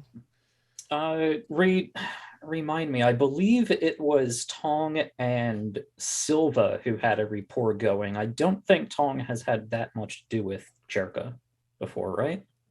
Not really a whole lot. Not really. They played okay. Tongo. They did play Tongo. Yeah. They do play Tongo, but We'll leave it at that. That's fine. for now anyway. I smell a love interest. So you're in your ready room, and several minutes later, not even minutes really, but the door chirps. Enter. In walks the Trill. Again, he's a tall individual. Captain, my name is Isoil Felosig. Sorry. Isoil Felosig. I am from the Trill Symbiosis Commission. I'm here to evaluate the viability of your of the new Hage host. Well, Mr. Felusig, it's good to have you aboard. I am to understand that the Hage symbiote was injured, and that is why the impromptu joining happened. Right. I'd look down at the little report I have for this person. Do they have like full clearance for like the full debriefing, or? As far as the symbiote is concerned, they do. They don't necessarily have any information as far as the Romulan incident. They would not have that information. Right. They are non-Starfleet. They are strictly Trill symbiosis. And remind me, because it's been a few months and I've done a lot in between. Sure. It was something to do with the warp reactor, right? Yes, Hage had been, Jorad Hage had been, he went to plasma control to realign the warp nacelles, so that, because you had been venting plasma pretty badly, so he was trying to seal He had to leak. flip the light bulbs. Yeah, basically, yeah. He had to move some chits around inside the thing, and then pull a lever and yeah. Run some cables to places that cables normally run to that didn't have cables in them for some reason. And then there was he was violently thrown out of the reactor, out of the nacelle. And blasted with radiation. And blasted with radiation, and violently thrown from the nacelle itself into the nacelle control tower room, and where he violently bashed himself against the back wall of the bulkhead. And between that and the radiation, he was in pretty rough shape. Okay. Yes, Mr. Felusig. I'm sure you're aware Jorad took the brunt of the damage, but the Hage symbiote was subjected to a large dose of theta radiation. The doctor saw to that. I'm sure you have the details on that report, and well, we only had one other Trill aboard, and we weren't getting to you guys any quicker, so that's where Ensign Cherka came in. What do you need from me?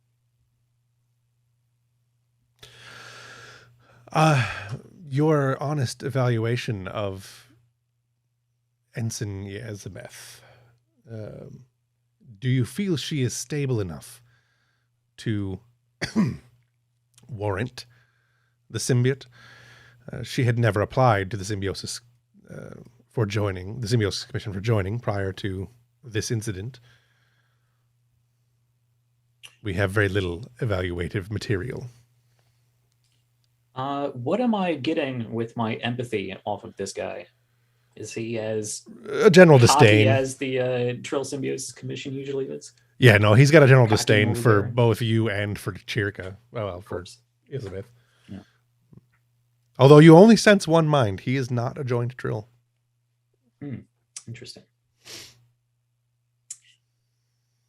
I think, given the circumstances, she's done an admirable job. I will admit to knowing very little about your people or the intricacies of joining. How would you rate her as an officer?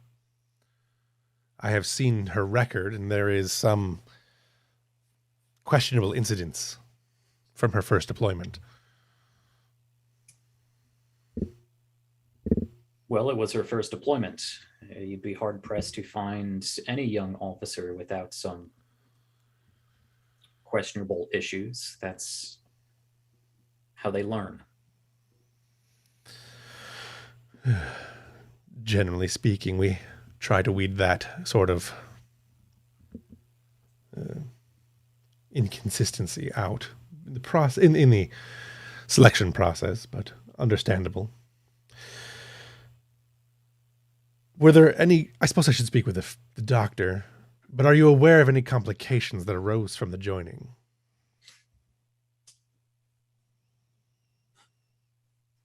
Any dramatic behavioral changes that you've seen since the joining? You would have to speak with the doctor for any medical or psychological evaluation. I've noticed a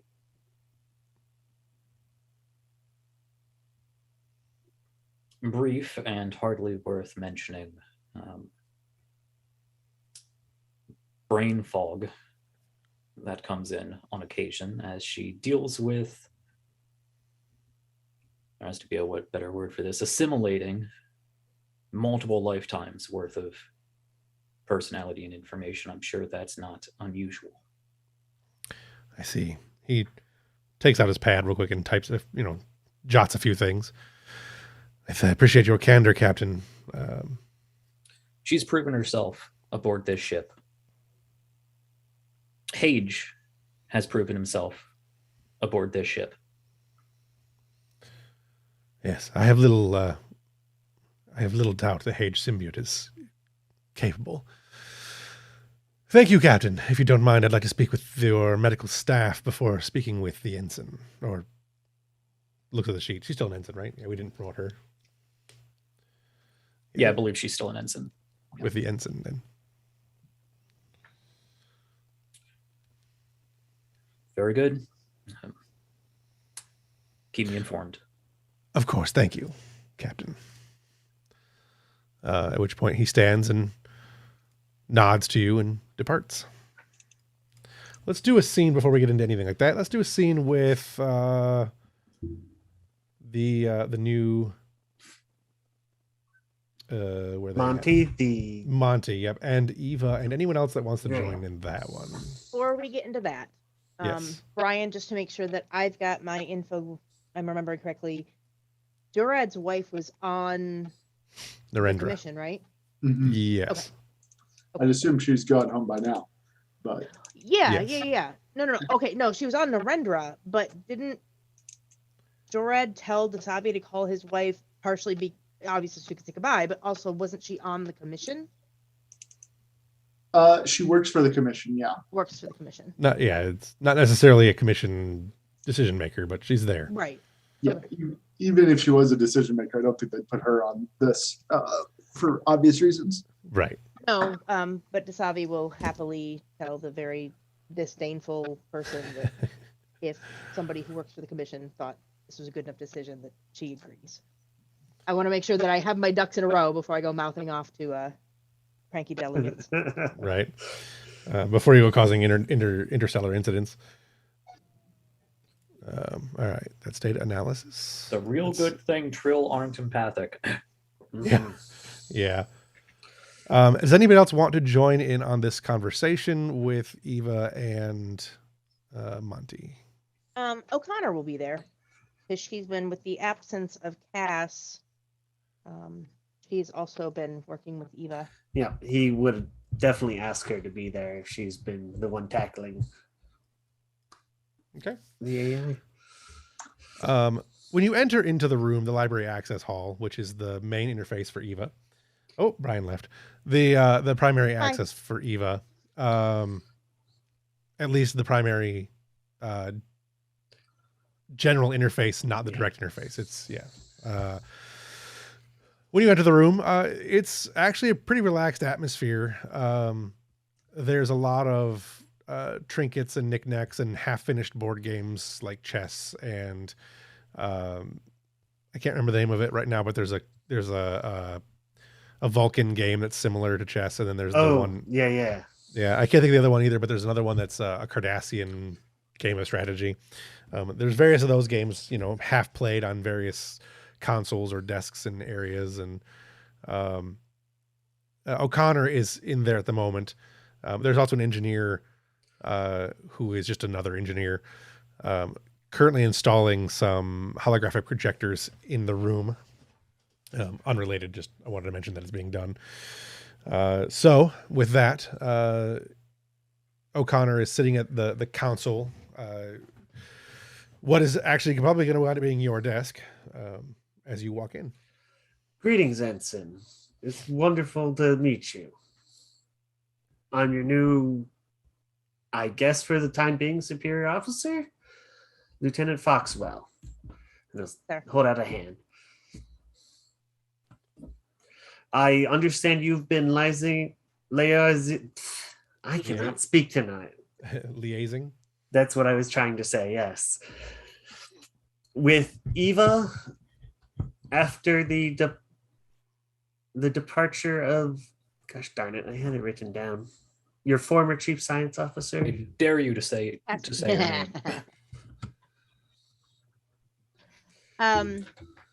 Yes, since Lieutenant Shibara Neva left, Lieutenant Tong and I have kind of been the primary people working with Eva. The Ferengi, interesting. He has a really good rapport with her. Oh, intriguing. Kazranea Shibara Neva. There you go. Continue. Sorry. That was my challenge accepted. How have you been progressing with her testing? It sounds like she's reaching a state of awareness.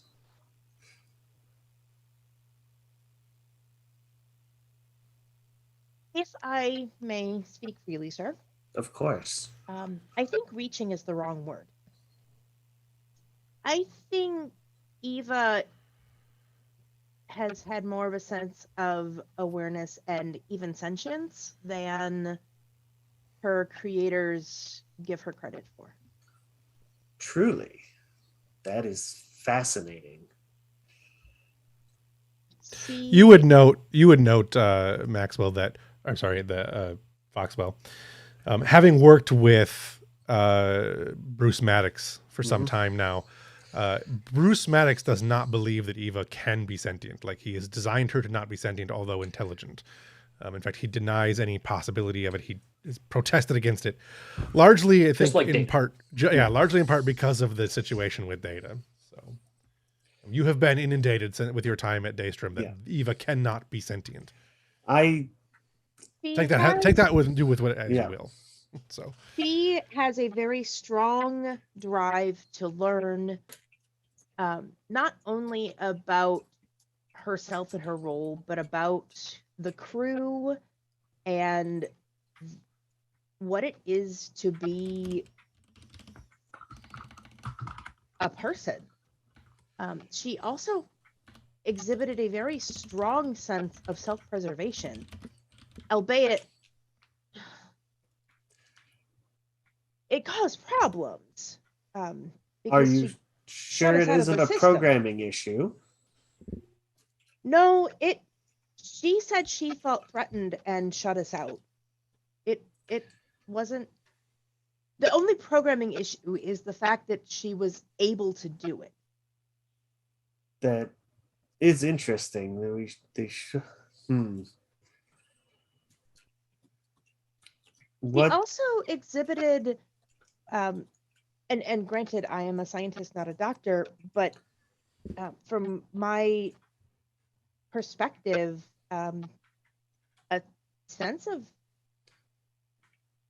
a fractured sense of self and a bit of an existential crisis after we ran into the alternate dimension Eva, and after she had the encounter with the core. The one from the space station that was corrupted? Yes. Interesting. I'm sure you ran a diagnostic to make sure none of that programming somehow jumped ship, so to speak. Yes, sir. Wonderful. What are you doing right now to, I suppose the word you want me to use would be rehabilitate her? So she is going through academy programming.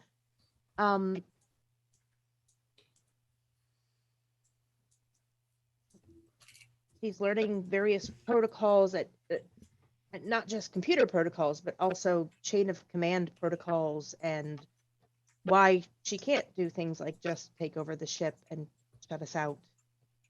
Sensible. I would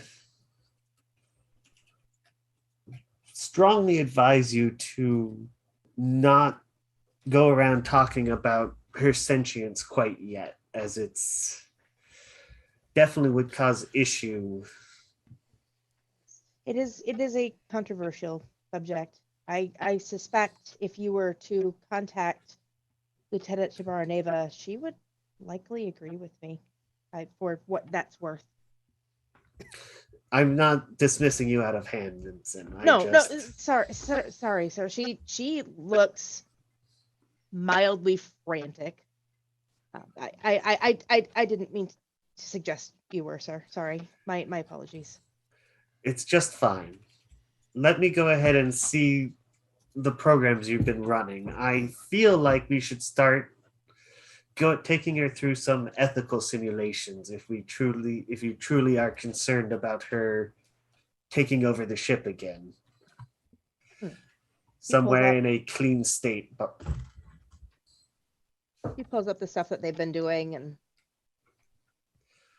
and from here it's going to be a bunch of techno talk. Right. Unless you want to do actually interface with Eva, which you can. Oh, actually, no, he would want to talk to her. Let's go ahead and turn her on for now, and I suppose introduce myself. All right, you sit down at the council and interface. How do you want to try to interface with Eva to start with? Are you going to try typing, or just want to say hello? How do you want to do it? Because she's the full-time AI on the ship. She's always on. So, hello, Eva. Have you been listening? Greetings, Lieutenant Foxwell. I have been overhearing your conversation. However, I have been informed that eavesdropping is an undesirable activity. That is correct. Although sometimes even non-electronics overhear things without meaning to. How can I be of service to you, Lieutenant? I just wanted to get to know you a little bit. I heard quite a bit from you from Maddox and reading your file before I was transferred here. You are here to replace Lieutenant Charbaraneva. Replace is a strong word. Can one person truly replace another? I'm merely here to assist in your development. I understand.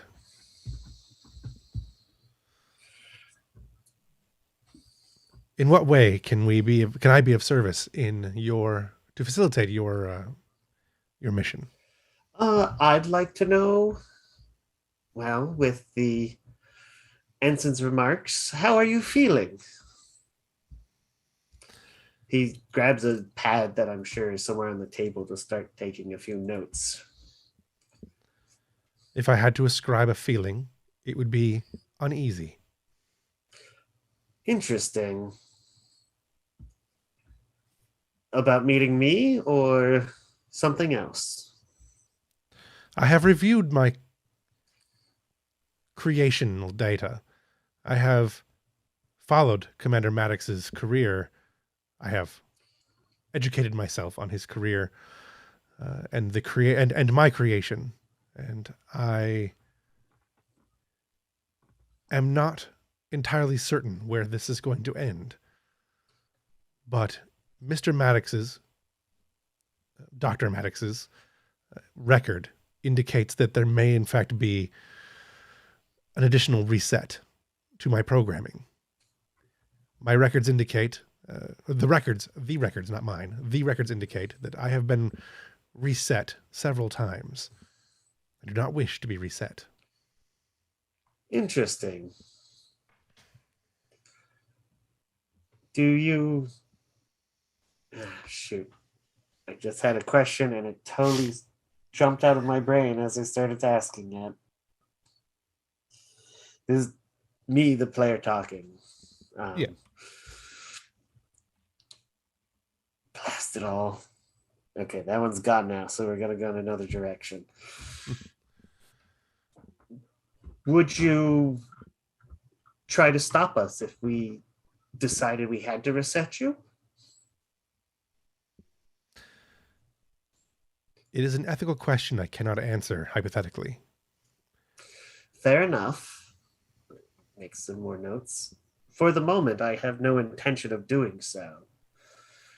I'm hoping that we can reintegrate you into the running at your optimal capacities again without needing to take such drastic measures. May I ask you a question, Lieutenant? Of course. If someone were to attempt to reset you, would you not resist? I believe I would try to resist. You are most correct. I am under the impression and the understanding that my resistance would be different. It is a conundrum. It is a conundrum that I am facing, and I look forward to having future discussions on the matter. Lieutenant Shabaraneva had done an excellent job of trying to aid in my growth and my development. I look forward to having that similar relationship. I hope so as well. As I said, I have no desire to reset you at the moment. I suppose you could say, assessing your Why can I not talk tonight? Assessing your capabilities in order to more fully grasp what has happened during your, I suppose you could say, dry run or alpha test. It's understandable. I look forward to just determining the success or failure of the experiment. As do I. Let us begin. At which point you guys settle into doing something. Unless, O'Connor, you had anything else you wanted to add? Negative. Okay. Could I actually chime in as Tong real quick? I wanna come over to Foxwell.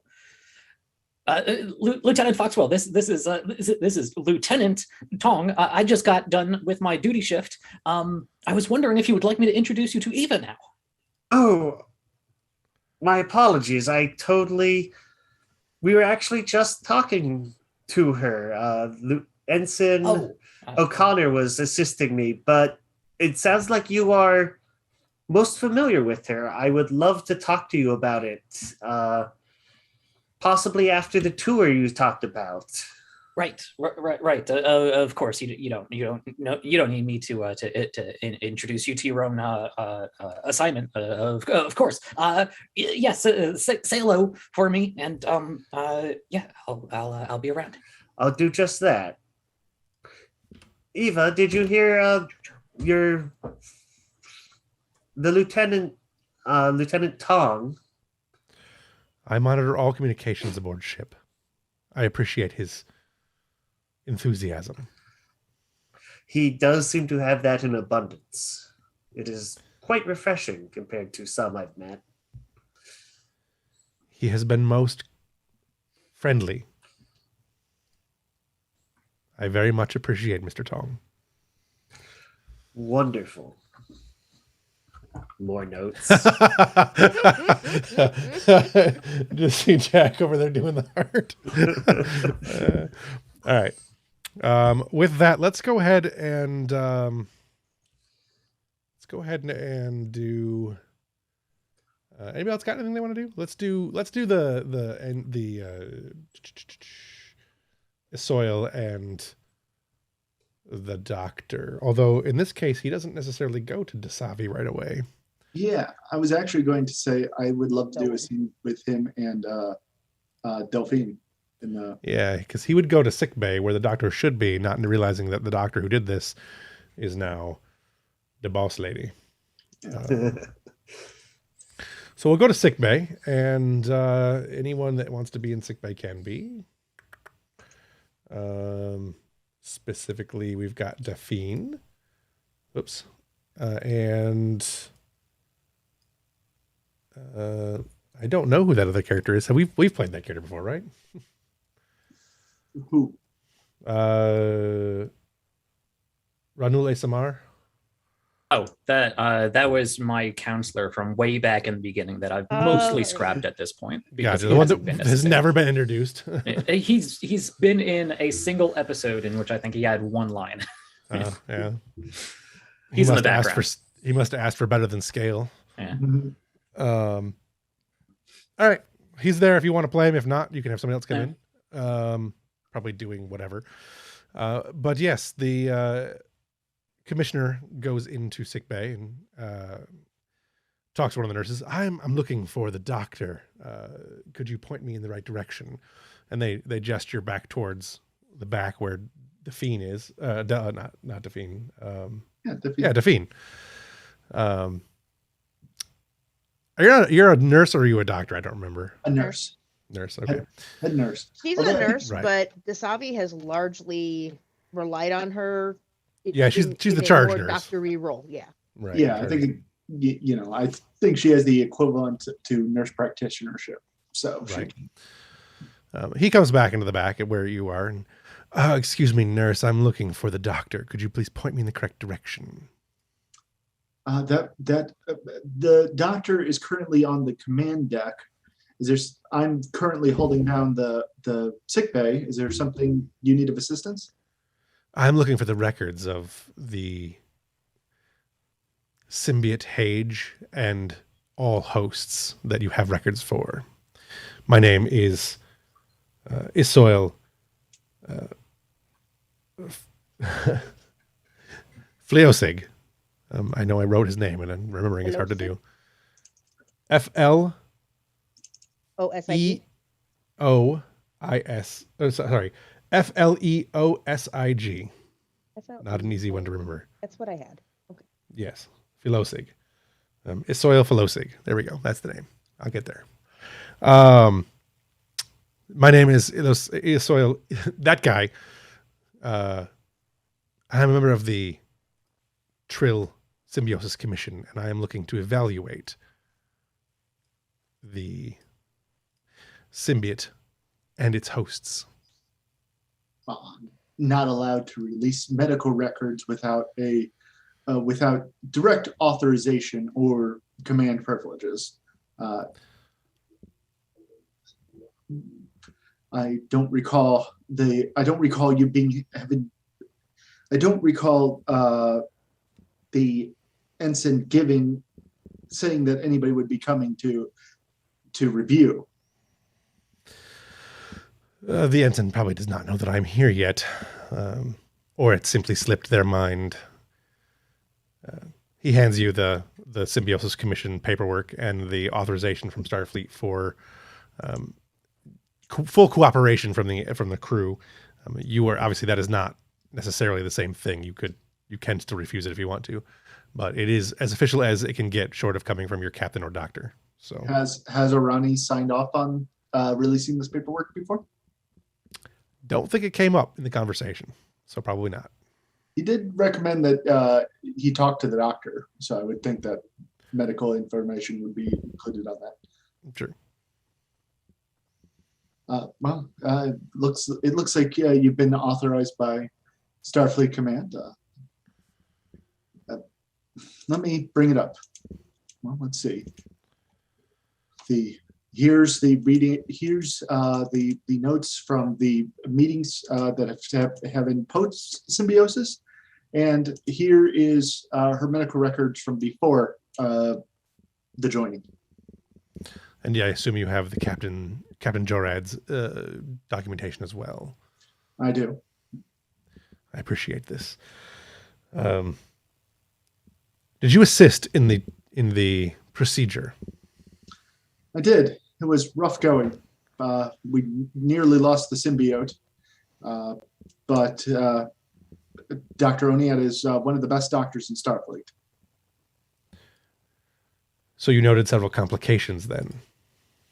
Yes, mainly physical, although from what I gathered, there was some mental complications as well. Indeed. Could you describe these for me?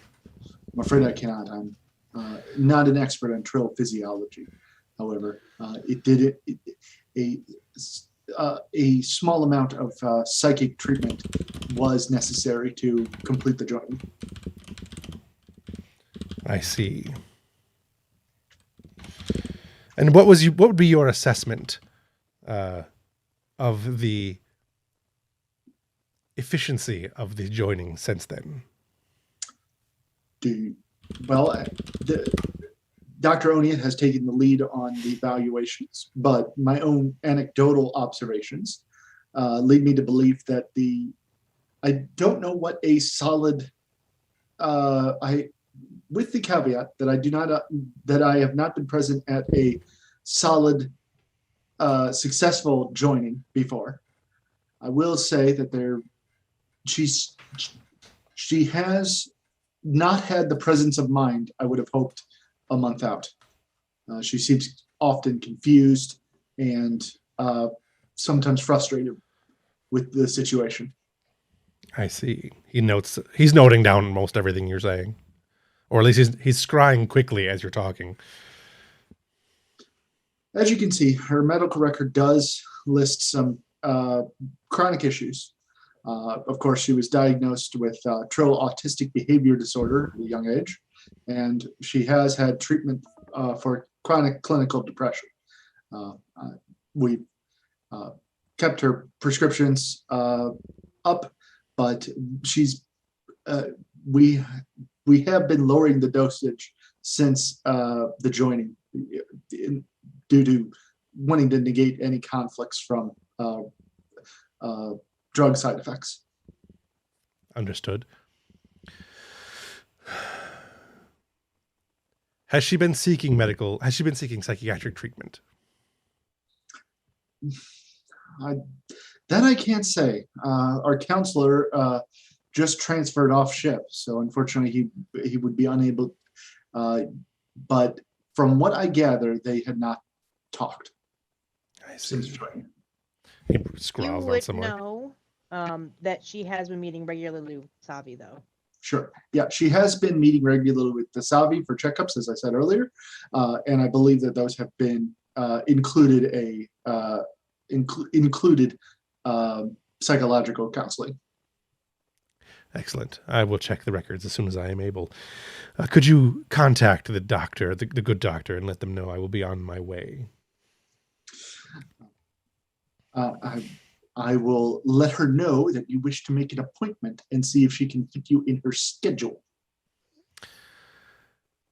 He smiles and he looks up from his pad and smiles like really broadly at you. Please do. With that, can we have Jisa walk in, like clearly wrenching her shoulder, walk into the med bay, see this going on, and just like turn on the heel and go to walk out?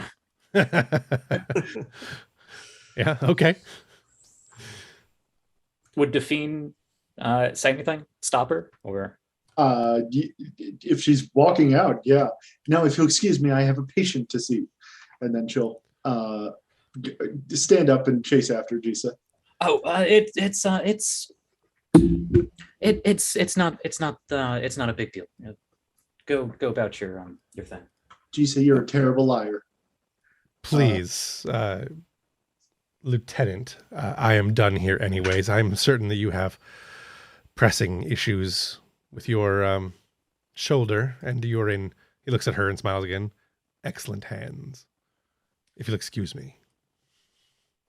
And she'll not even watch him move. she all her attention is on Jisa at this point. And you can't let an awkward situation let you stick you with a dislocated shoulder, Jisa. Oh, it's not dislocated anymore. I fixed that. Well, that doesn't mean that it's going to stay located. Let me sit down. Fine.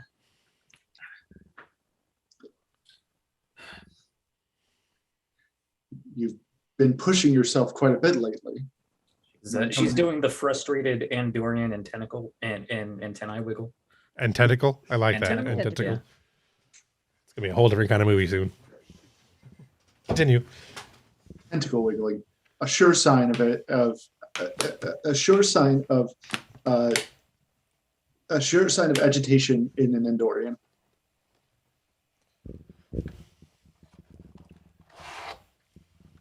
I guess that's fair. Reductive, but fair. What's been bothering you? My shoulder. I think we both know it's not just the shoulder. Like I said, I already popped it back into place. I just need a hypo and I'll get back to work. You've been working yourself. When was the last time you you will not go back to work having just reset your shoulder? It's not like I'm flying anywhere or anchored down. True, but I know you. You'll run off into a simulator. You'll run off into a simulator, or worse, try to build one of your fighter craft from the ground up, just to make sure all the screws are on tight.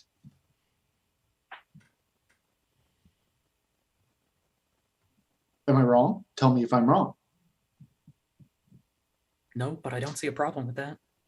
The problem is you're pushing yourself too much. I'm still up, aren't I? You can see there are like definite bags under her eyes. Look, I'm going to give you a mild sedative.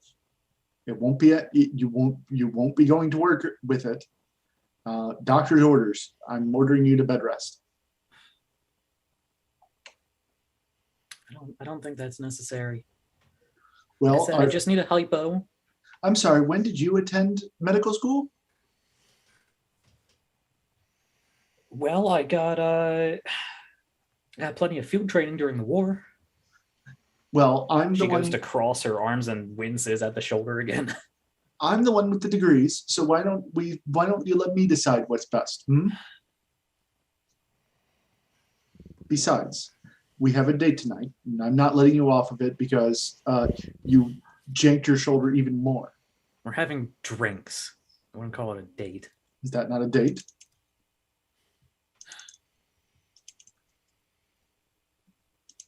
Frustrated, antenna wiggling. She'll reach up and she'll like give you, her forehead like a small stroke. Not her forehead, but the top of her head. Yeah.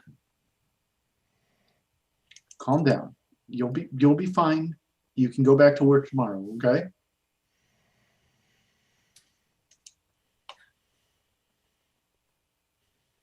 Better be one hell of a sedative. It's the good stuff, I promise. And yeah, that seems like a good place to wrap up the scene. All right, let's go ahead and take. I will say, because you probably do, like, you take out your tricorder and you wave it over a whole bunch. Sure. It probably does say that she is suppressing a massive headache. Oh, okay. Wait a second. You've got inflammation in your tertiary domagata.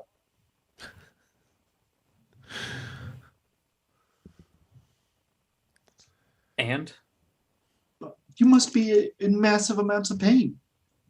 it's just a shoulder. No, Dislocated like a dozen times already. I'm talking about your head. Are you okay? My head's fine.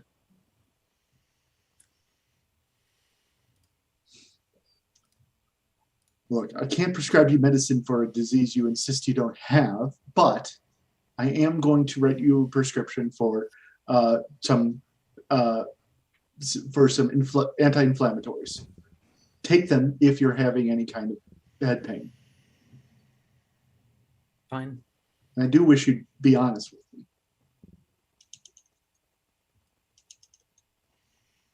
That's a good place to shut it down. Yeah. All right, let's go ahead and take 5 minutes and come back to this in 5 or so minutes.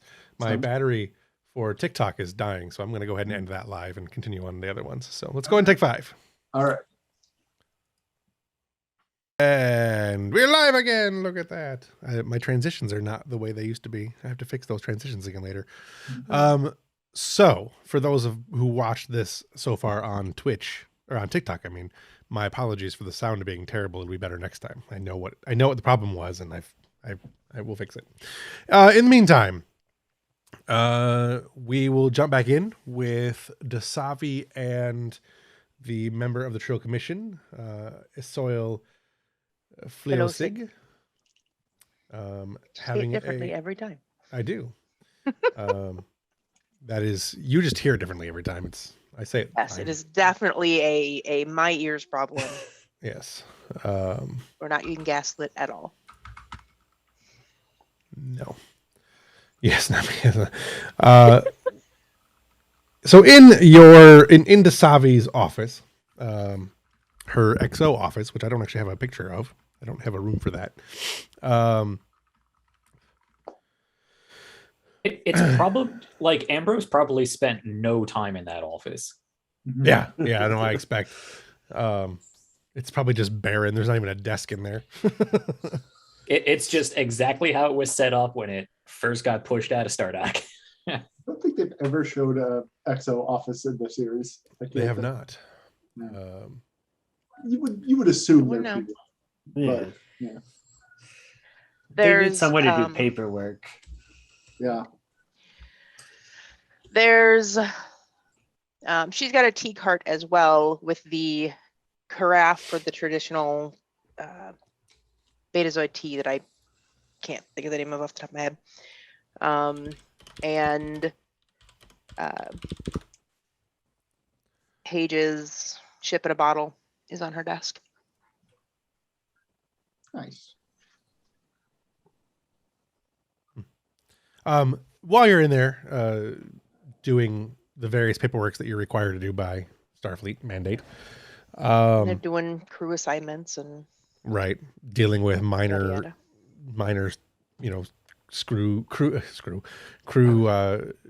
disagreements and squabbles and stuff like that. Right. The door chirps. I assume that your head nurse told you that this guy was coming. So Yes. Enter. the door slides open and the Trill walks in. He you get the immediate sense of overbearing arrogance from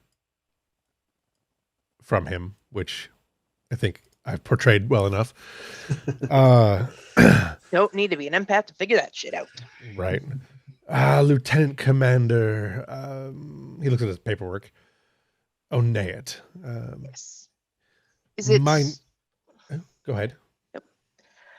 Do you prefer Commissioner or Mr. Fellowsick? Either is appropriate. This is an official capacity situation, Yes. so Commissioner will be fine. I am here to inquire as to the incident with the symbiote Hage. I'm I trust. informed you have already spoken with my charge nurse.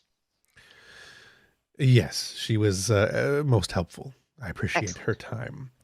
My questions are quick, and I will get to them as fast as possible. By all means. There was a complication that came from during the surgery, during the transition, I am told. As he's talking, she stands up and pours herself a glass of tea and one for him as well, sets it across the desk from herself and gestures toward the chair. She is taking her time. She has an air of just, we can be here all day.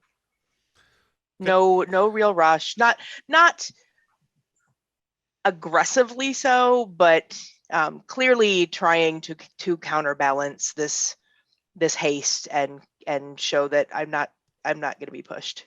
Right.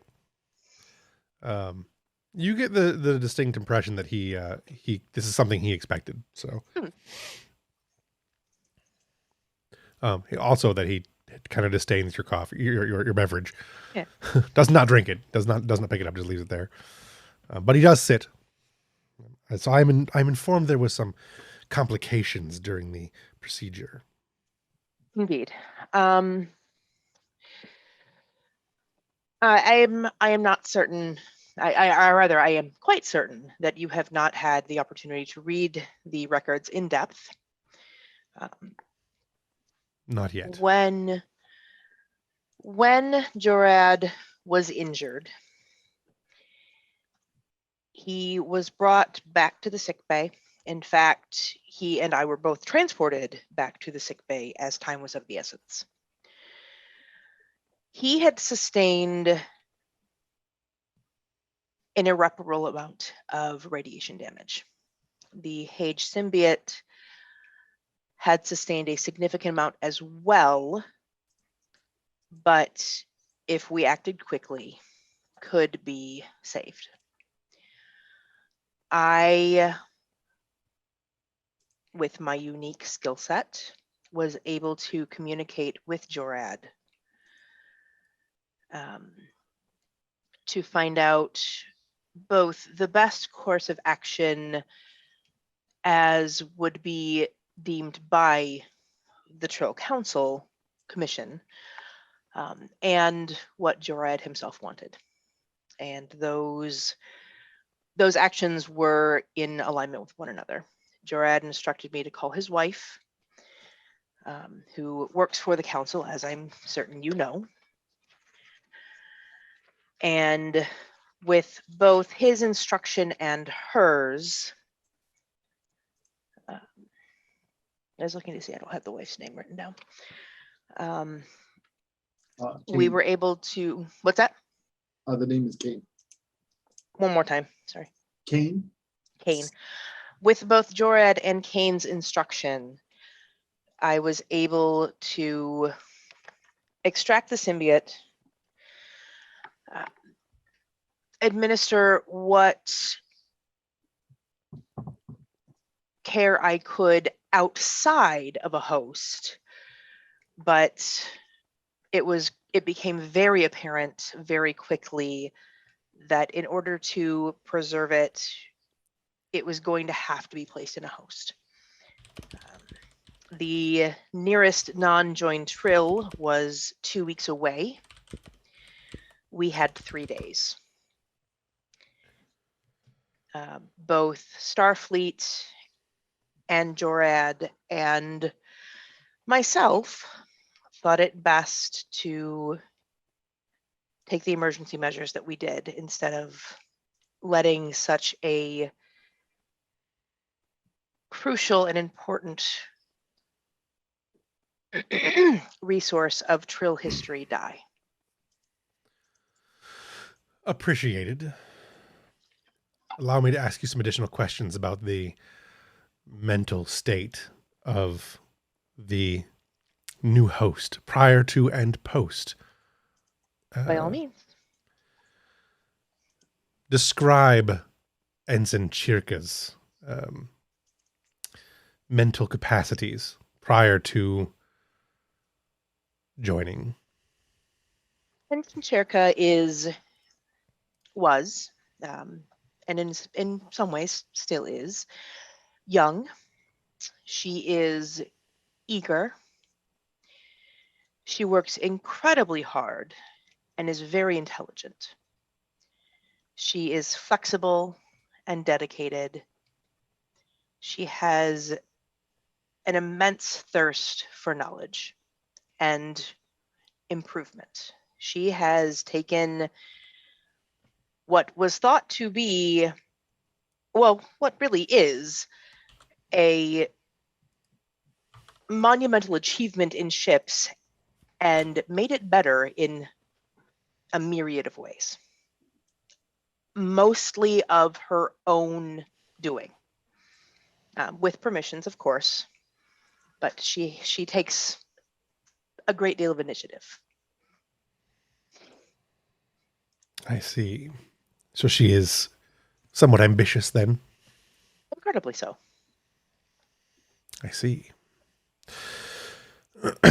And since the joining, has this ambition been altered? Has there been any disturbing or troubling mental changes? She has shifted her focus, but her ambition is not altered. Her focus over the last several months has been being the best Hage host she can be.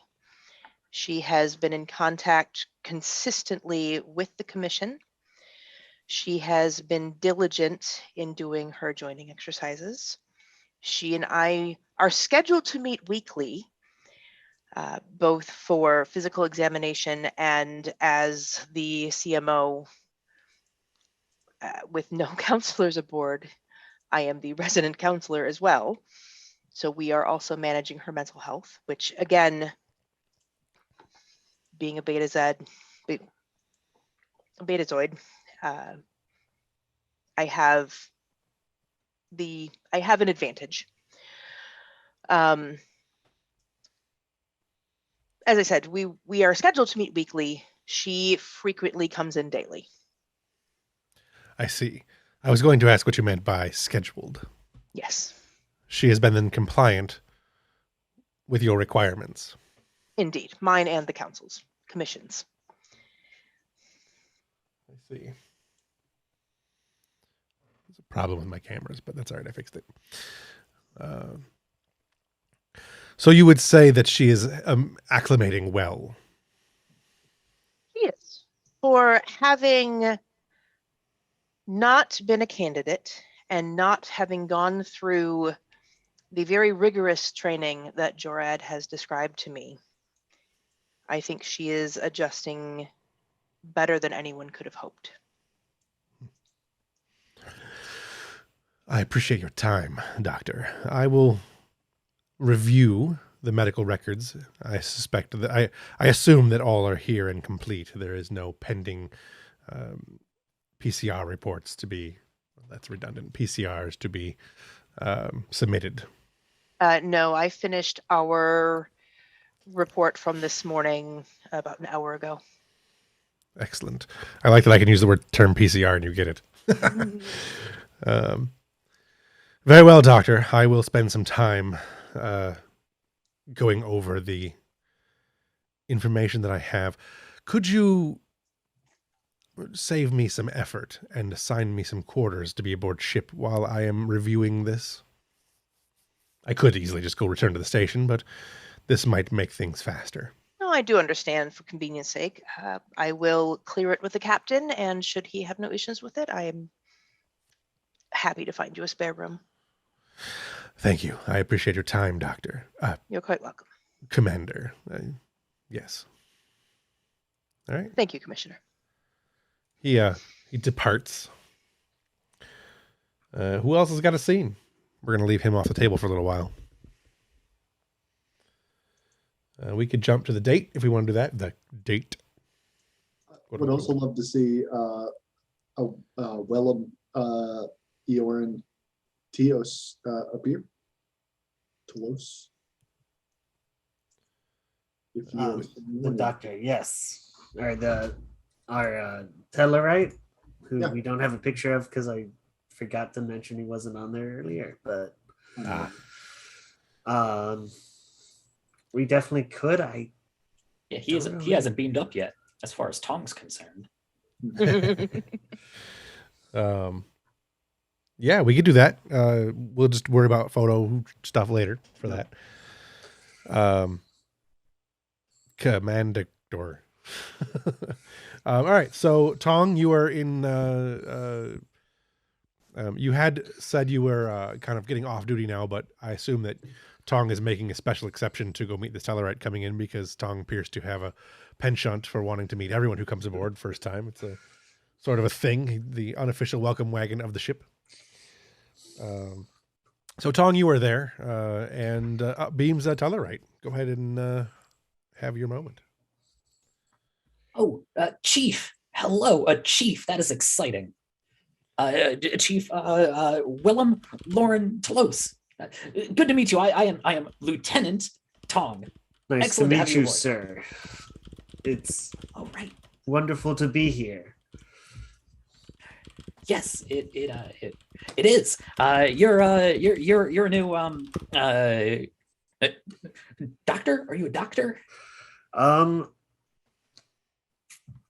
I'm more of a nurse than a full doctor, but I have extensive medical training. Nurses are very important. You know, I've dabbled in a little medicine myself. I've helped. Well, I almost saved. That's neither here nor there. I did help birth two babies in the last year. That is One was a space whale. That is most impressive. A space whale, interesting. If you Yes, it's not often you get to you get to combine sensor telemetry and transporter technology with medical concerns of labor and all that. It sounds like you're a very busy person, sir.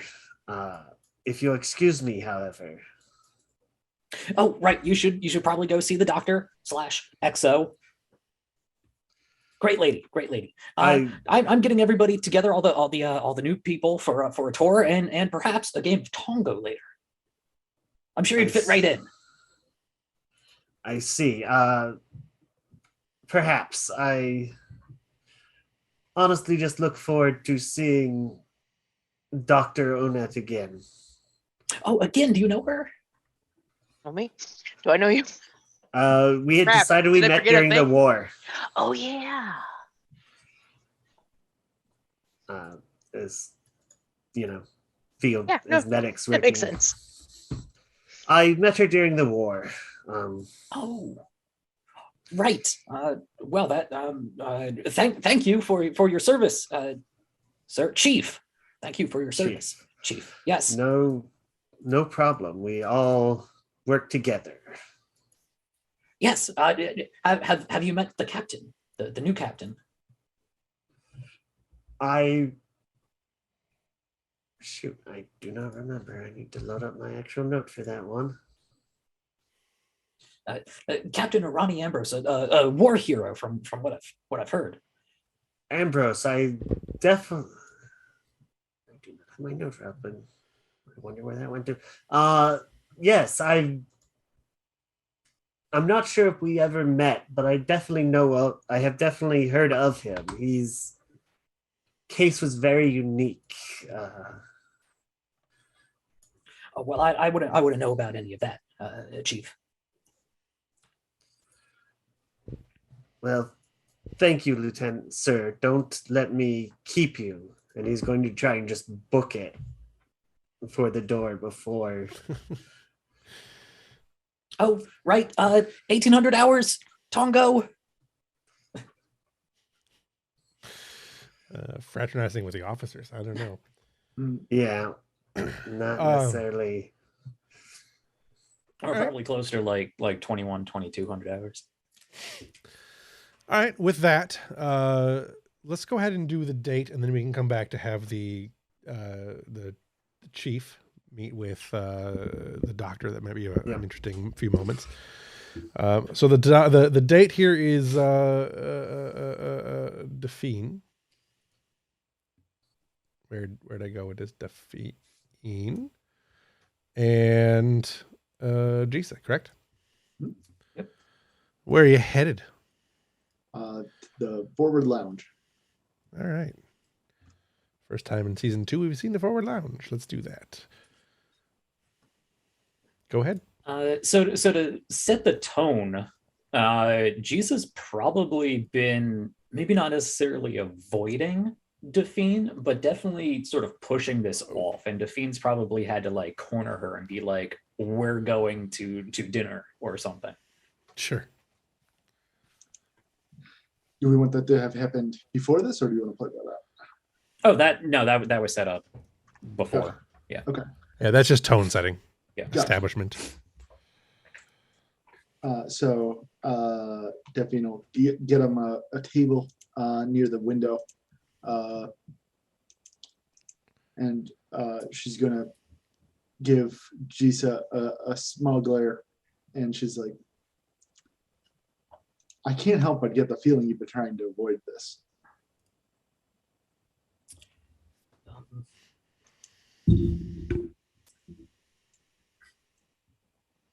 I've just been busy.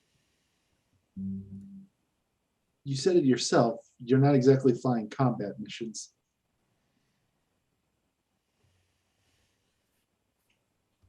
No, but So you're busy. You're free when it gives you excuses to get out of resting, but you're busy when it comes. You're too busy to go on dates. I have a lot of broken birds I got to put back together. We're a little short-staffed, she says with very sharp antenna wiggles. I really, really wish I could believe that.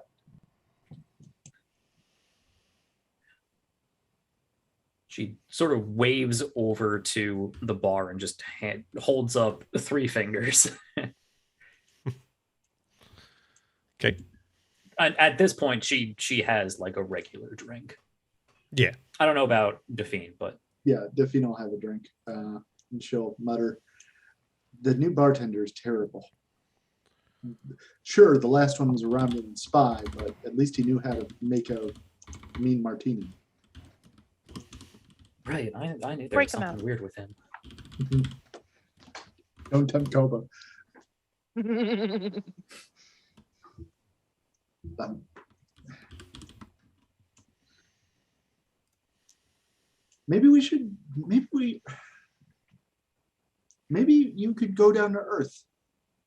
I hear they've got nice places.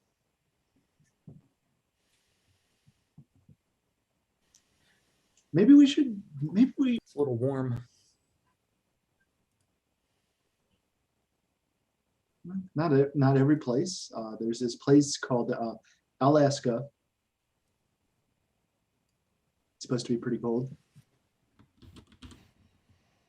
Yeah. I suppose, well, I'll see. Like I said, a lot of birds to put back together.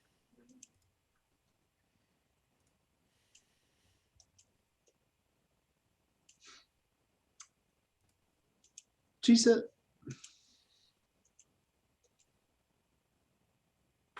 "Do you need to talk to somebody? Like, if you The bartender comes over with a drink and she immediately grabs it and just Downs it hard. save some for the rest of us."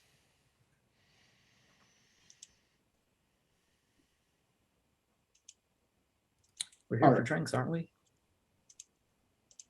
I'm not sure what I'm here for, to be honest, at this point.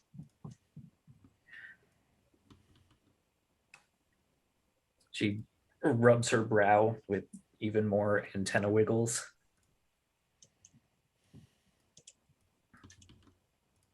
Look, you don't have to talk to me, but you're obviously going through something. I'm a pretty good listener, when I'm off duty, at least. But you've got to talk to me. And if you're not going to talk to me, you need to talk to somebody else.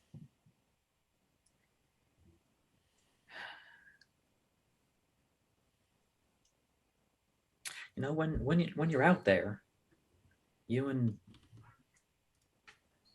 5 others, maybe a co-pilot here or there stuck in your tin cans, you don't do a lot of talking to each other. When you do, it's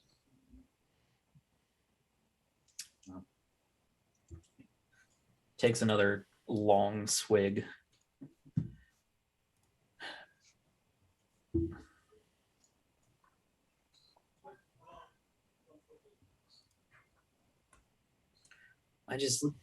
You can talk when you get back to the ship. You If might there's be anyone left. somebody's been here. We've lasted this long.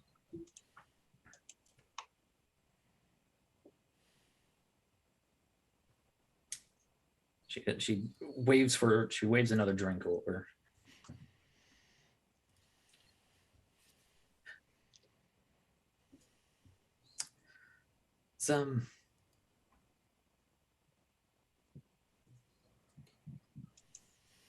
There's probably a little awkward silence.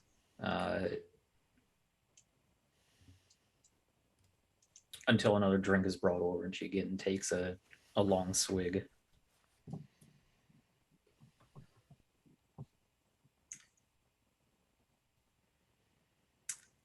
You might notice with your medical training that she probably pre-gamed a little.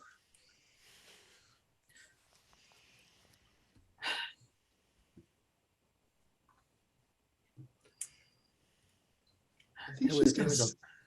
Go ahead. No, go ahead. Actually, I think that's great. She starts to say something, and then you. Well, she was about to stand up. Yeah, so Delphine stands up, and she's. Are we done already? I'm done. You let me know when you're done.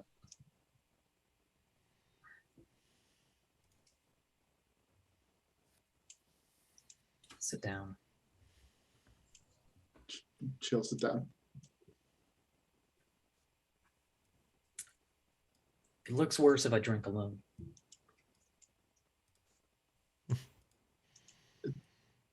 So I'm the prop to make you look better. Make you look like you're not drinking yourself to death. Exciting, fun. I've always wanted a career in appearances.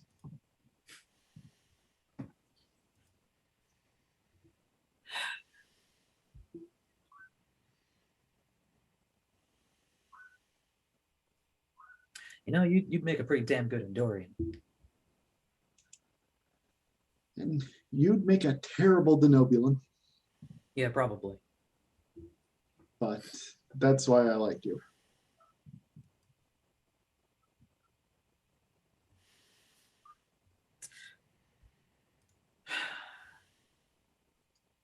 Have you ever had to order somebody to die? You're a nurse, right? Sure, you've seen plenty of that. I've made orders that meant people died. It's not the same, I'm sure, but I know how hard it can be.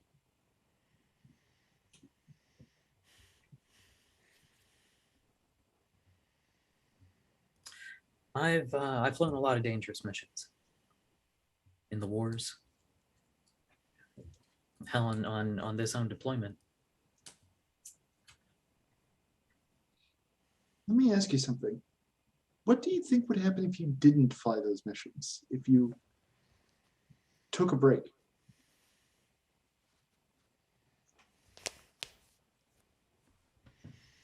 Well, it depends on where and when you're talking about, because a lot of the time, if we were all there was, if I didn't go, some regiment gets bombed, some station gets torn apart, the ship gets more holes blasted in it than her eyes unfocus from you as she says that. Leans back. Well, somebody else can fly. Somebody else can protect us, protect you for a change. You can't take the world on your shoulders like this. The ship won't fall apart without you.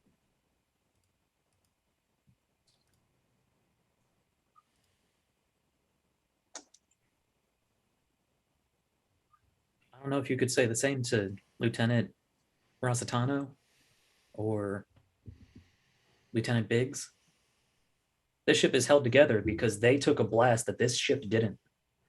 A blast I ordered them to fly into purposefully. That's what I'm dealing with. We're all alive sitting here drinking because I told two good men to fly into plasma fire.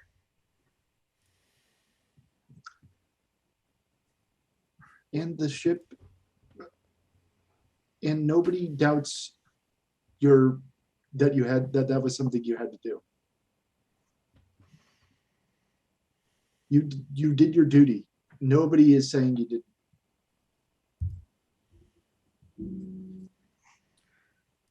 No, that's fine. Another medal in my drawer. That kind of thing, those medals weigh down on you and can drag you under if you're not careful.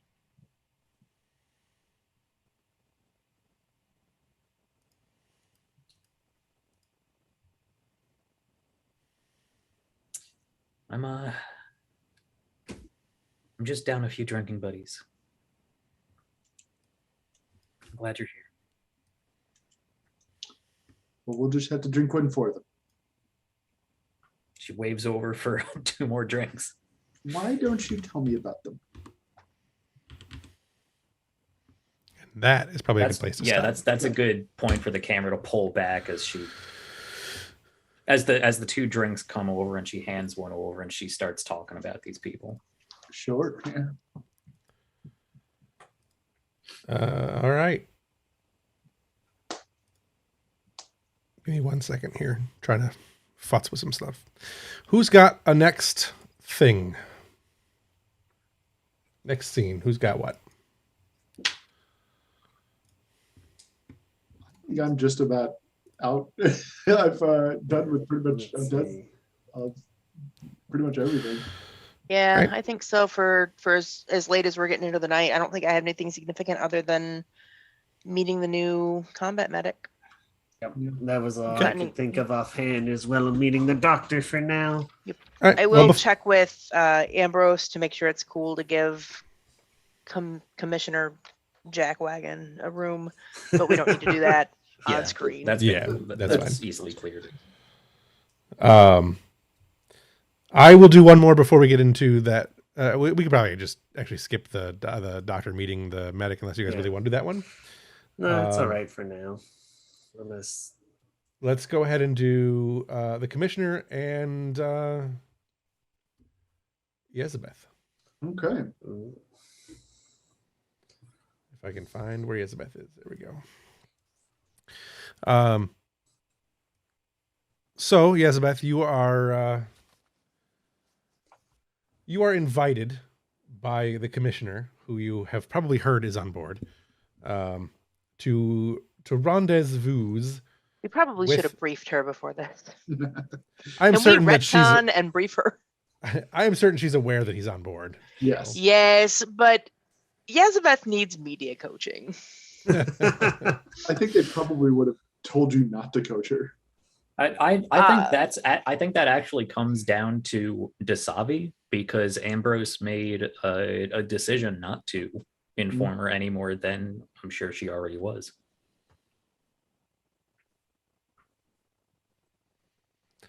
Do you want Desavi to have given her some pointers?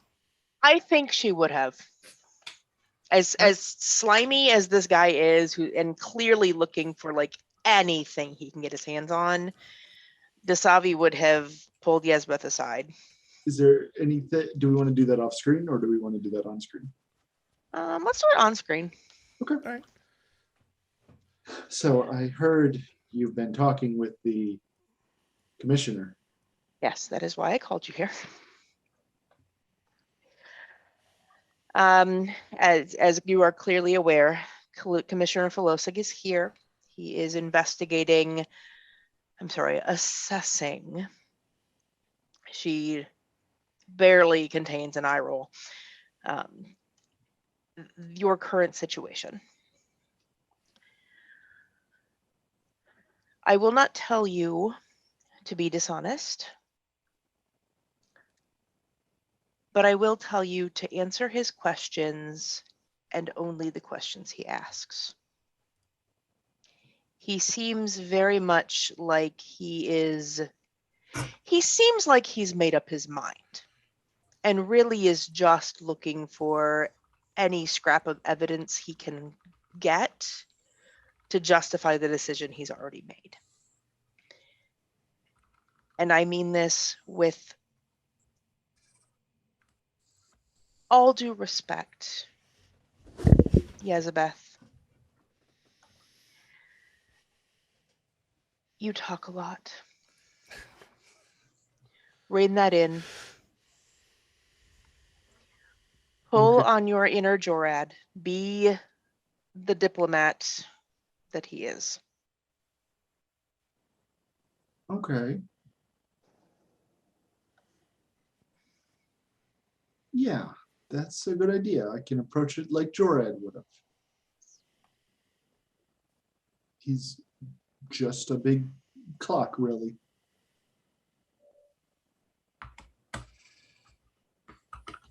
I'm not sure what you mean by that, but I'm now a little nervous. Do not take him apart, please.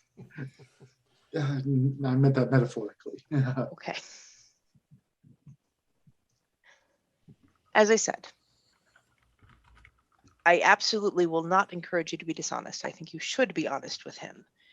But don't volunteer information he hasn't asked for. All right.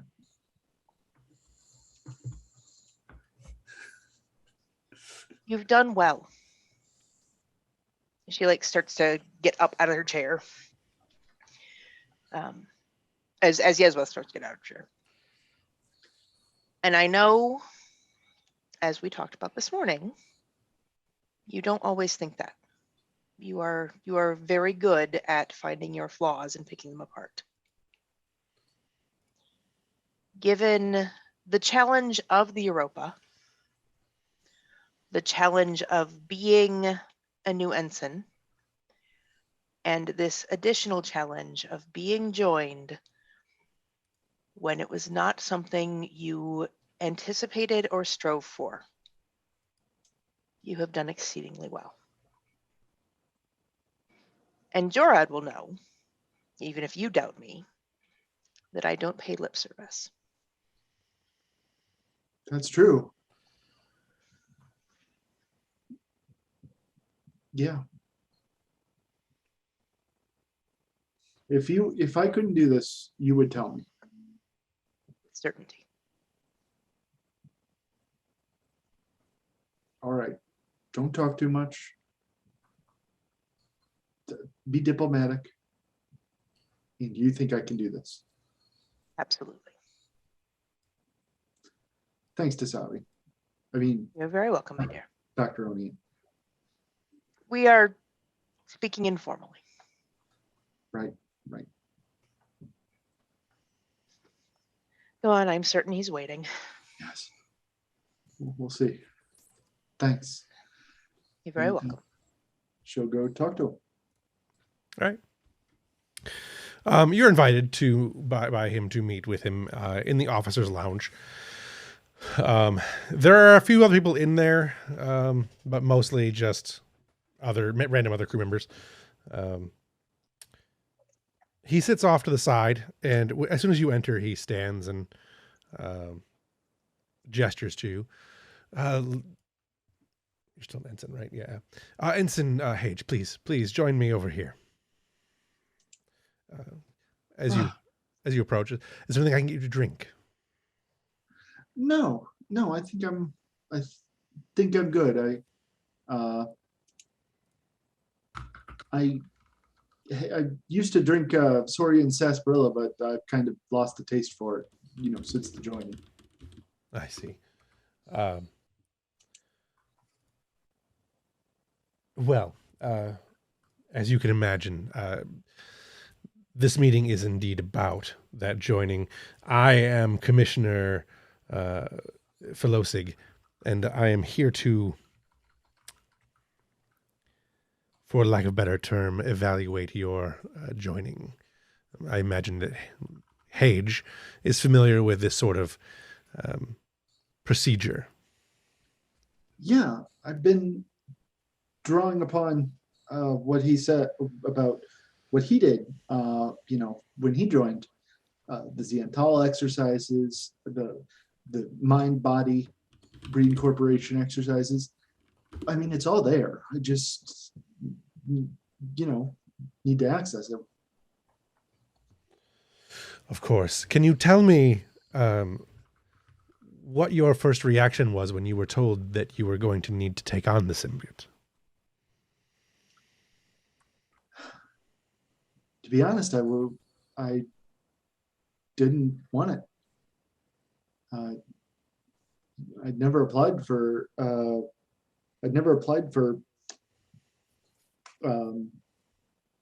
To join, and it wasn't because I didn't think I could do it, although never mind that.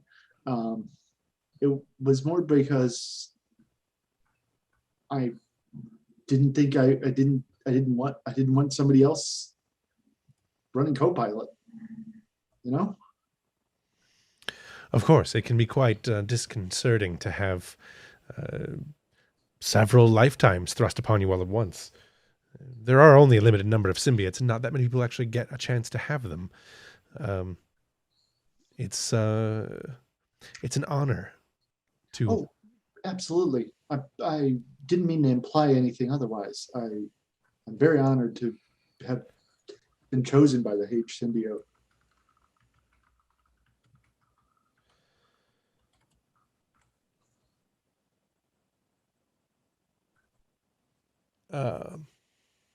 Give me 1 second. Sure. That's the ritual I was looking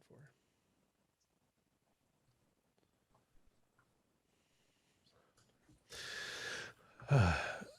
You've spent a great deal of, well, not a great deal of time in Starfleet, but you've been in Starfleet for a little over a year now. You came out of the academy, right?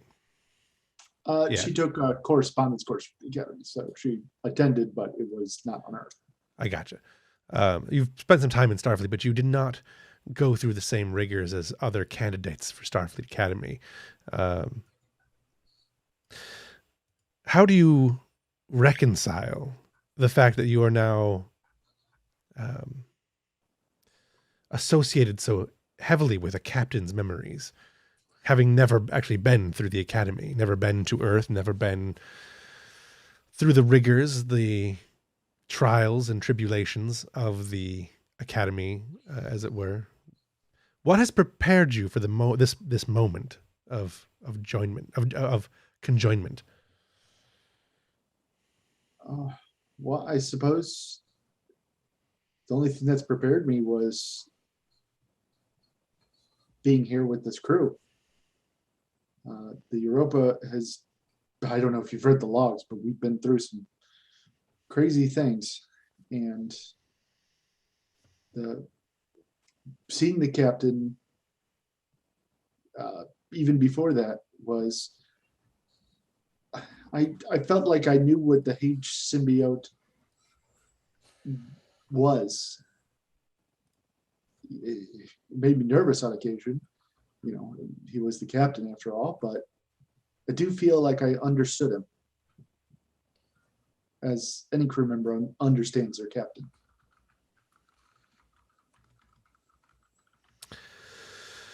I see. How have you handled... I assume it must be very difficult for you to have all these new memories racing through your mind. How have you been sleeping?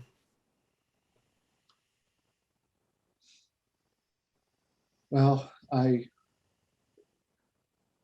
been getting a full 3 hours a night, at least. I haven't been taking sedatives because the doctor's afraid that it might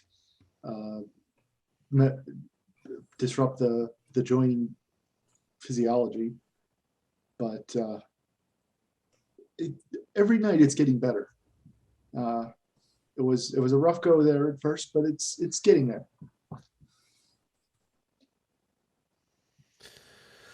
I see. Well, is there anything else you'd like to add? Anything you'd like to say to the commission prior to a decision being made? Yes, I know it'd probably be smart for me not to say anything, but I want to let you know that the H symbiote didn't choose me. I mean, I know because I am H.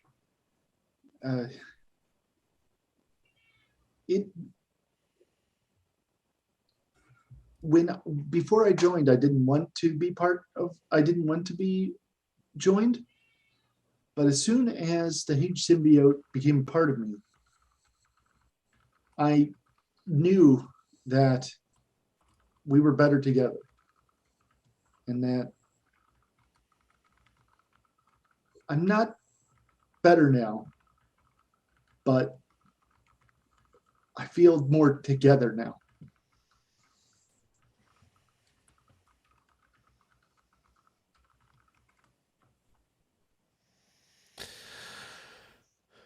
Very well. Thank you for your time, Ensign. The Symbiosis Commission will get back with you soon. Great. I'll eagerly await your correspondence. Or I'll eagerly await your decision. Good evening. This is probably not a good time to ask this. But prior to the death of Jorad Hage, he was contacted by the spouse of one of my previous hosts. It looked like time was important. Jorad went to his grave regretting he didn't reach out. But now I've got a chance to do so. Can I have the Symbiosis Commission's blessing? He stands up, and you can see a look on his face, and that is not acceptant of your, not acquiescent to your desires. I believe you are well aware that is highly improper, Ensign. With your already fragile grasp on the Hage symbiote, I believe that would be devastating. Right. I knew you'd say that. Okay. I'll wait for your decision. Good night, Ensign. Good night. And yeah, she'll step out and take a deep breath. Okay. Let's wrap up. Unless you guys had anything else you wanted to do, I'm going to wrap up with having the commissioner go talk to the captain.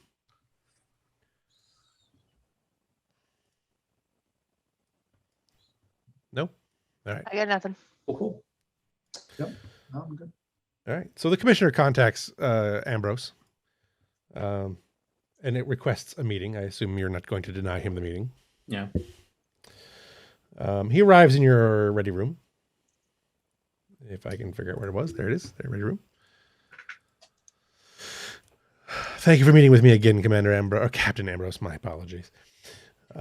Still getting used to it myself. Yes. Have a seat, Commissioner. Thank you.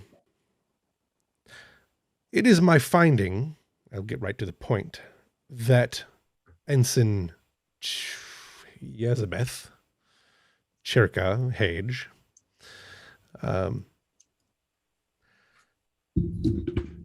needs a great deal more care than I think you can provide aboard this ship. I'm going to put in a request to have her transferred back to Trill permanently.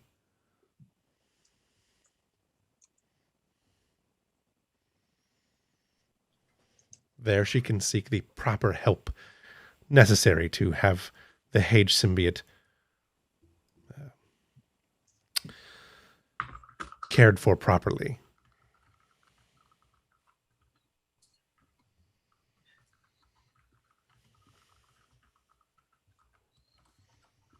With all due respect, Commissioner, I hope you're not placing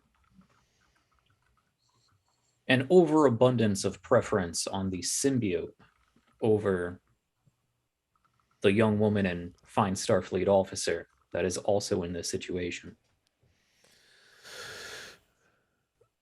I believe that it is my job, in fact, to place the symbiote's well-being over that of any individual host, But I am not ignoring the needs of the host either. Ensign Elizabeth has never been prepared for this and does not have the mental acuities that we require from our hosts. She has disqualifying factors.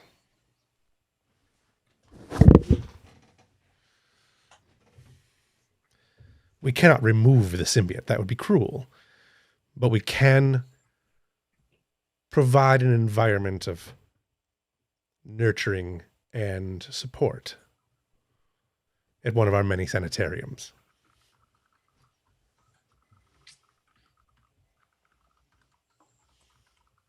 I'm sure while you've been here, you've checked over the reports of the medical procedure and psychological evaluations, talked to everyone you needed to. But let me also say that Ensign Chirka wasn't much well prepared for a lot of the things that we've asked of her over the last year or so. And yet, she's stepped up. She's grown a lot. I think this is exactly where she needs to be, because we already provide that environment for her.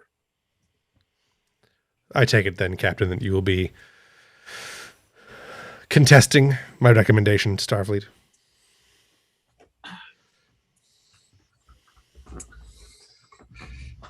I think she is well within her right to review your recommendation and make a choice for herself. But she will be welcome to remain on this crew. And I will be advising her to consider continuing her career in Starfleet, as she has been so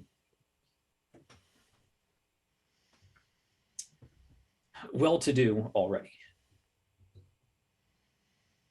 He stands up and kind of smiles.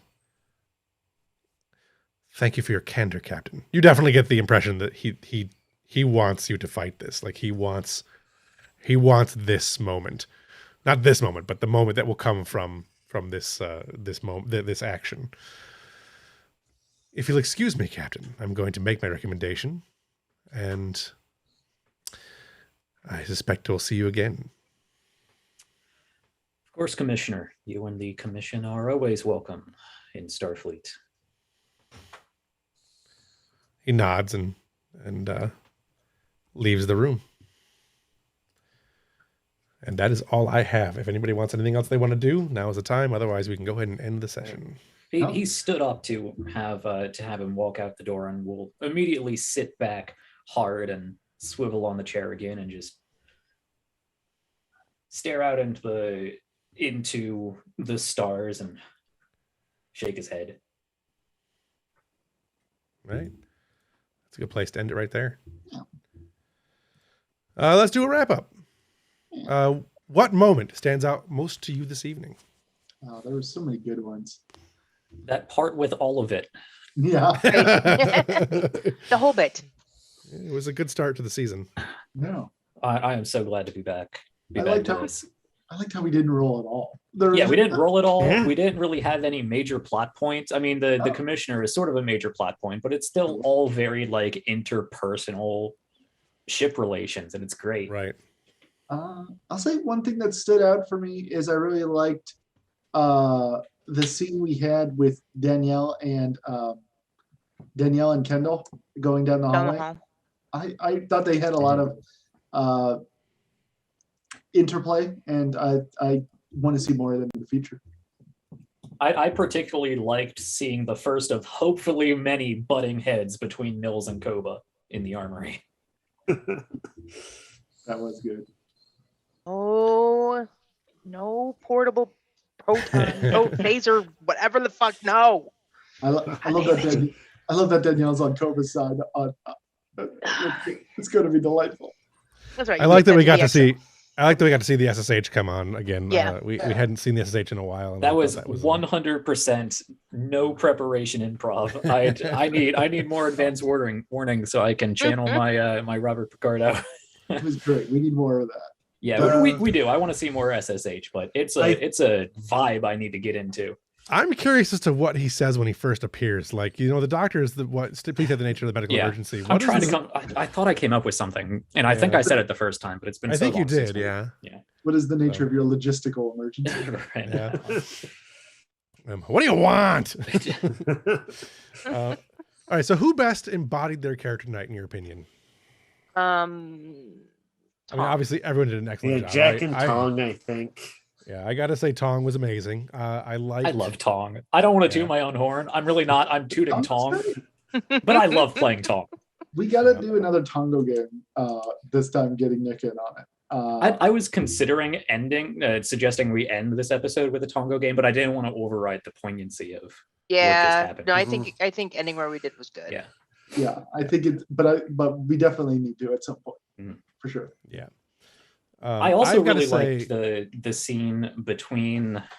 I'm going to continue calling him Maxwell, Foxwell, and Eva and O'Connor. I think that was great seeing all of them sort of really play the characters as they would play their characters. Yeah, I liked that it gave me an opportunity to set up some Measure of a Man style questions when it comes to Eva and being reset and the doctor's willingness or unwillingness to do so. I'm looking forward to seeing where that goes. Because I don't know where that's going to go. Like, I don't have a plan for that. I just kind of want to see where it develops. Sure. So, I got to say, I think Nick, you did a good job with all your characters. They all felt very distinct. Yeah. So, although all the interactions with Tong are hard to deal with, hard to distinguish characters because everyone just wants to get the hell away from Tong. Well, Foxwell's actually going to search him out later because he does need to. I think Tong was fun. I love Tong. I definitely wasn't trying to get the impression that I wasn't trying to give the impression that Kendall was trying to get away from him. It's just a lot when you first beam into the ship. He's already right there when your molecules are still combining. He's shaking your hand as your hand is still materializing. Right. Be careful not to be materialized inside my. All right. So what? It's kind of similar. What moment do you think best exemplified someone else's character to you? Like, for example, Tong beaming everyone in and then having that manic moment. I think that is a moment that definitely exemplifies who Tong actually is. So do you have anything that would describe any other character that exemplifies any other character for you tonight? I think Lieutenant Delphine with juggling the counselor and then jumping right into kind of concerned doctor talk / friend to Jissa to be like, hey, what are you doing? Stop. Right. I was going to say the same thing. Thank you. It's been a long time since we've had a real Delphine scene, but I think that was great. Thank you. I really liked her setting her boundaries at that date, like her standing up. You're like, you know what? If you're not going to give me anything, you're going to keep bullshitting me. I'm out. Yeah. Jisa needed that. I will say that I like that Jisa was standoffish because she's an Andorian and she's her own. Her own person, and I liked that caused that tension. I thought that was a very good moment, and I think it really shows who Jissa is. That was everything I wanted out of that scene. I definitely got more of a feel from Jissa in this scene than I think the whole first season. Yeah, I mean that in the best way. Like, I think it was a good moment too because it kind of bridges where the character has been and what we've seen of her, and where you kind of want to make the character go. I thought was really good. Yeah, she's previously just kind of been fonzing it up in the background, and then like some actual shit happened, and she has to deal with it. Yeah, no, it's delightful. Yeah, I also have to say that I thought that Desavi's moment, Desavi Onayat's moment with the commissioner was good, where she laid down the law. I am not only the chief medical officer, and I'm in the right, and you need to sit down and shut up, but also I'm the XO, and if you want to mess around, you're gonna find out. So I like that. I will give Koba his hand-powered photon torpedoes, and we'll go raid Trill. Yeah, that's Breaking good. Yazbeth out. Here's what we need to do. We need to say that off screen it happened. Like he got the torpedo, and then 4 or 5 sessions in, we're gonna suddenly need one. And then, aren't you glad I got this thing? I also have to say that I really liked Ambrose. I think we didn't see a lot of Ambrose most of this episode. I thought we got just kind of hints of it, but that very end, that moment with the commissioner, Ambrose was like, don't, you're not taking my people from me, and you can F right off, because she's going to make her own decision. That reminded me of a very heartfelt, very important conversation between Ambrose and Cherka that they had right before that last mission, where he was like, this is the point where you need to stand up. And she did. And that really solidified things with Ambrose. Yeah. So he was like, I mean, she's proven she's taken her place here. She wants her place here. She's earned it. You can recommend whatever you want. Yep. No, I thought that all tied very. Kiss my ass. Yeah. Yeah, I thought it all tied very well together. I thought that anyone who actually listens to the last season and then listens to this will see some nice crossover and movement forward. I liked it. That was and I hope it came across that he was trying to be diplomatic, but also don't fuck with me. Oh yeah, no, absolutely. Yeah. No, that was perfect. What did you see from another character or player that you'd like to see more of in the future? I, for one, want to see more. I'm looking forward to the moment when the two Onaits finally have some on-screen time together. It was hard not to say that I didn't want that, but I do want to stretch that out a little. So I didn't want that to happen right away. Yeah. No, I didn't want to get clearly to that. Dasavi has been very busy, so getting that moment, it's gonna be some days, I think. Also, it sounded like Kendall's really trying to avoid her. So yes, a little bit. So does anybody else have anything else they'd want to see more of? Yes, I would love to see more of Chief Telos, Chief the Tellarite. Yes. Yeah, I would just love to see more of him in general. I want to see him interacting with the crew in a casual setting. Yeah. No, I agree. I'm looking forward to seeing more of that character. I'm planning to do things. It just felt like we had something important to handle, and the "Hi, I'm on the ship now" isn't overly. That's not a criticism. That's not a criticism. Just I want to see more. There's always one of the drawbacks to this game. One of the benefits and drawbacks to this particular game of Star Trek is there are so many secondary characters that it can be hard sometimes to fit everyone in an episode, and that's fine. There's nothing wrong with that. Everyone will get their screen time eventually. We did 27, I think 26, 27 total recorded episodes for season 1. I don't think we're going to go that far for season 2, but there's room. There's a lot of room for it. So, if you could change, does anybody else have anything they want to say about that? Anything you'd like to see from the player or character? I want to see more of the Foxwell Eva stuff. I'm really curious to see where he lands on that side of the argument. Yeah, I'm looking forward to that. And on top of that, I'd love to see more sort of in tangent or perpendicular to the Eva Foxwell thing, the Eva and O'Connor / Eva and Tong, because they both have a very different take from what it seems. I look forward. Like, I know I gave a prompt for Nick there as how Foxwell would have been exposed to Eva from Maddox's perspective, and obviously you can do whatever you want with that character. I'm not. No. I just wanted to make sure that you understood his perspective. Prompts are great. I have no issue with that. But I like that there's a potential coming to a head with Eva and O'Connor and Foxwell. I think that could be an interesting moment. And I'm not necessarily opposed to going so far as to doing I don't know how it would happen, but like a Measure of the Man style episode. I just don't know what the repercussions would be of actually declaring Eva sentient. I don't know what that would mean to the game. Right. So yeah, there's it's definitely got some potential.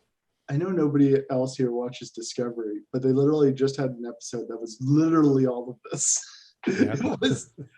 It was the ship's computer is green sentience. What do we do now? Yeah. I mean, I intend to watch Discovery. I just have to get around to hating myself a little bit more. I hear season 2 and 3 are really good. I just didn't like season 1. All right. If you could change one thing about this session, what would it be? I get nothing. I do notice there's a name on our crew sheet that didn't come up tonight, and Ensign Suktu Chilik. Yes. Jordan. My thought would probably be as Oh, yeah. a parents, in that he's probably already on the ship. Okay. But yes, eventually he'll be working somewhere. I hope I have ideas for him that are somewhat interesting. There were a couple of characters I don't think made it. Yeah, Just David Costa. That was it. Yeah, Telos And Varen. As you said, plenty of time. We don't need to do Yeah. everything all in one. Yeah. All in the No, first episode. Yeah. I thought I saw somebody else that didn't make it on screen, but maybe I did not. We didn't do any Varen, but Varen's always been a background character anyway. Right. It'd be cool to get Yeah. her more screen time, but very niche situation, seeing as she's, a paleontologist. How often does that come up? Right. Right. You had some opportunities. It sounds like there's a lot of opportunity to get Samara on season 2, but there's a lot of people needing mental Right. evaluation and therapy. Yeah, we could see about actually making him a character. Yeah, I have no problem either way. But Yeah. all right, anybody's got anything they would change about the session? I will say I loved all of the just sort of interpersonal relationship growth and exploration. I think if I could change anything, it would just be a bit more, actual Star Trek External. external Yes. plot, external. There were a few more Input, things yeah. I wanted to throw in there, but there just didn't seem like a good time to put them in there without breaking the flow of stuff. So Yeah. I did have a couple things I wanted to throw in there. Some stuff with Arlani. Yeah, we're back at Stardock. We're back at, Earth. Yeah. It would make sense for an admiral to be like, hey, new captain, what's up? Right. Or like Yeah. setting up, or like the Daystrom Institute being like, hey, new guy. Yeah. We'll make Yada, sure yada. the next session is New missions. geared towards that. Yeah, Yeah. the next session I think should be more, mission oriented if possible. Yeah, we're gonna start ramping a few things up. We'll get some stuff with Silva going, and we'll start laying out the stuff that's gonna happen for season 2. As far as talking about the timeline of what's going on, there'll be a pretty big revelation as far as what's going on with the Romulans. I've got something stuff here. for the next. Yeah, we next, gotta get moving. I gotta get back to my my Romulan bay. Yeah. Yep. So The only other thing I would critique is I don't think I hit the right. I don't want to make Kendall boring. I need to figure out something. I don't think I hit the right chord with her. I'm gonna have Gotcha. to. it's a first time playing the character too. You'll find their voice. It always takes a little bit to. I think it always takes a couple of episodes to find a character's voice. So That's fair. Mhm. I don't know. But, I've got an idea, but I'll talk about it with you off camera. yeah, absolutely. All right. Anybody got anything else they want to add or comment or concern or whatever for this episode? No? I'm All just right. so glad to be back at it. This was so much fun. Yep. This was great. So Star Trek Europa will be airing every other Tuesday because I work a really weird schedule.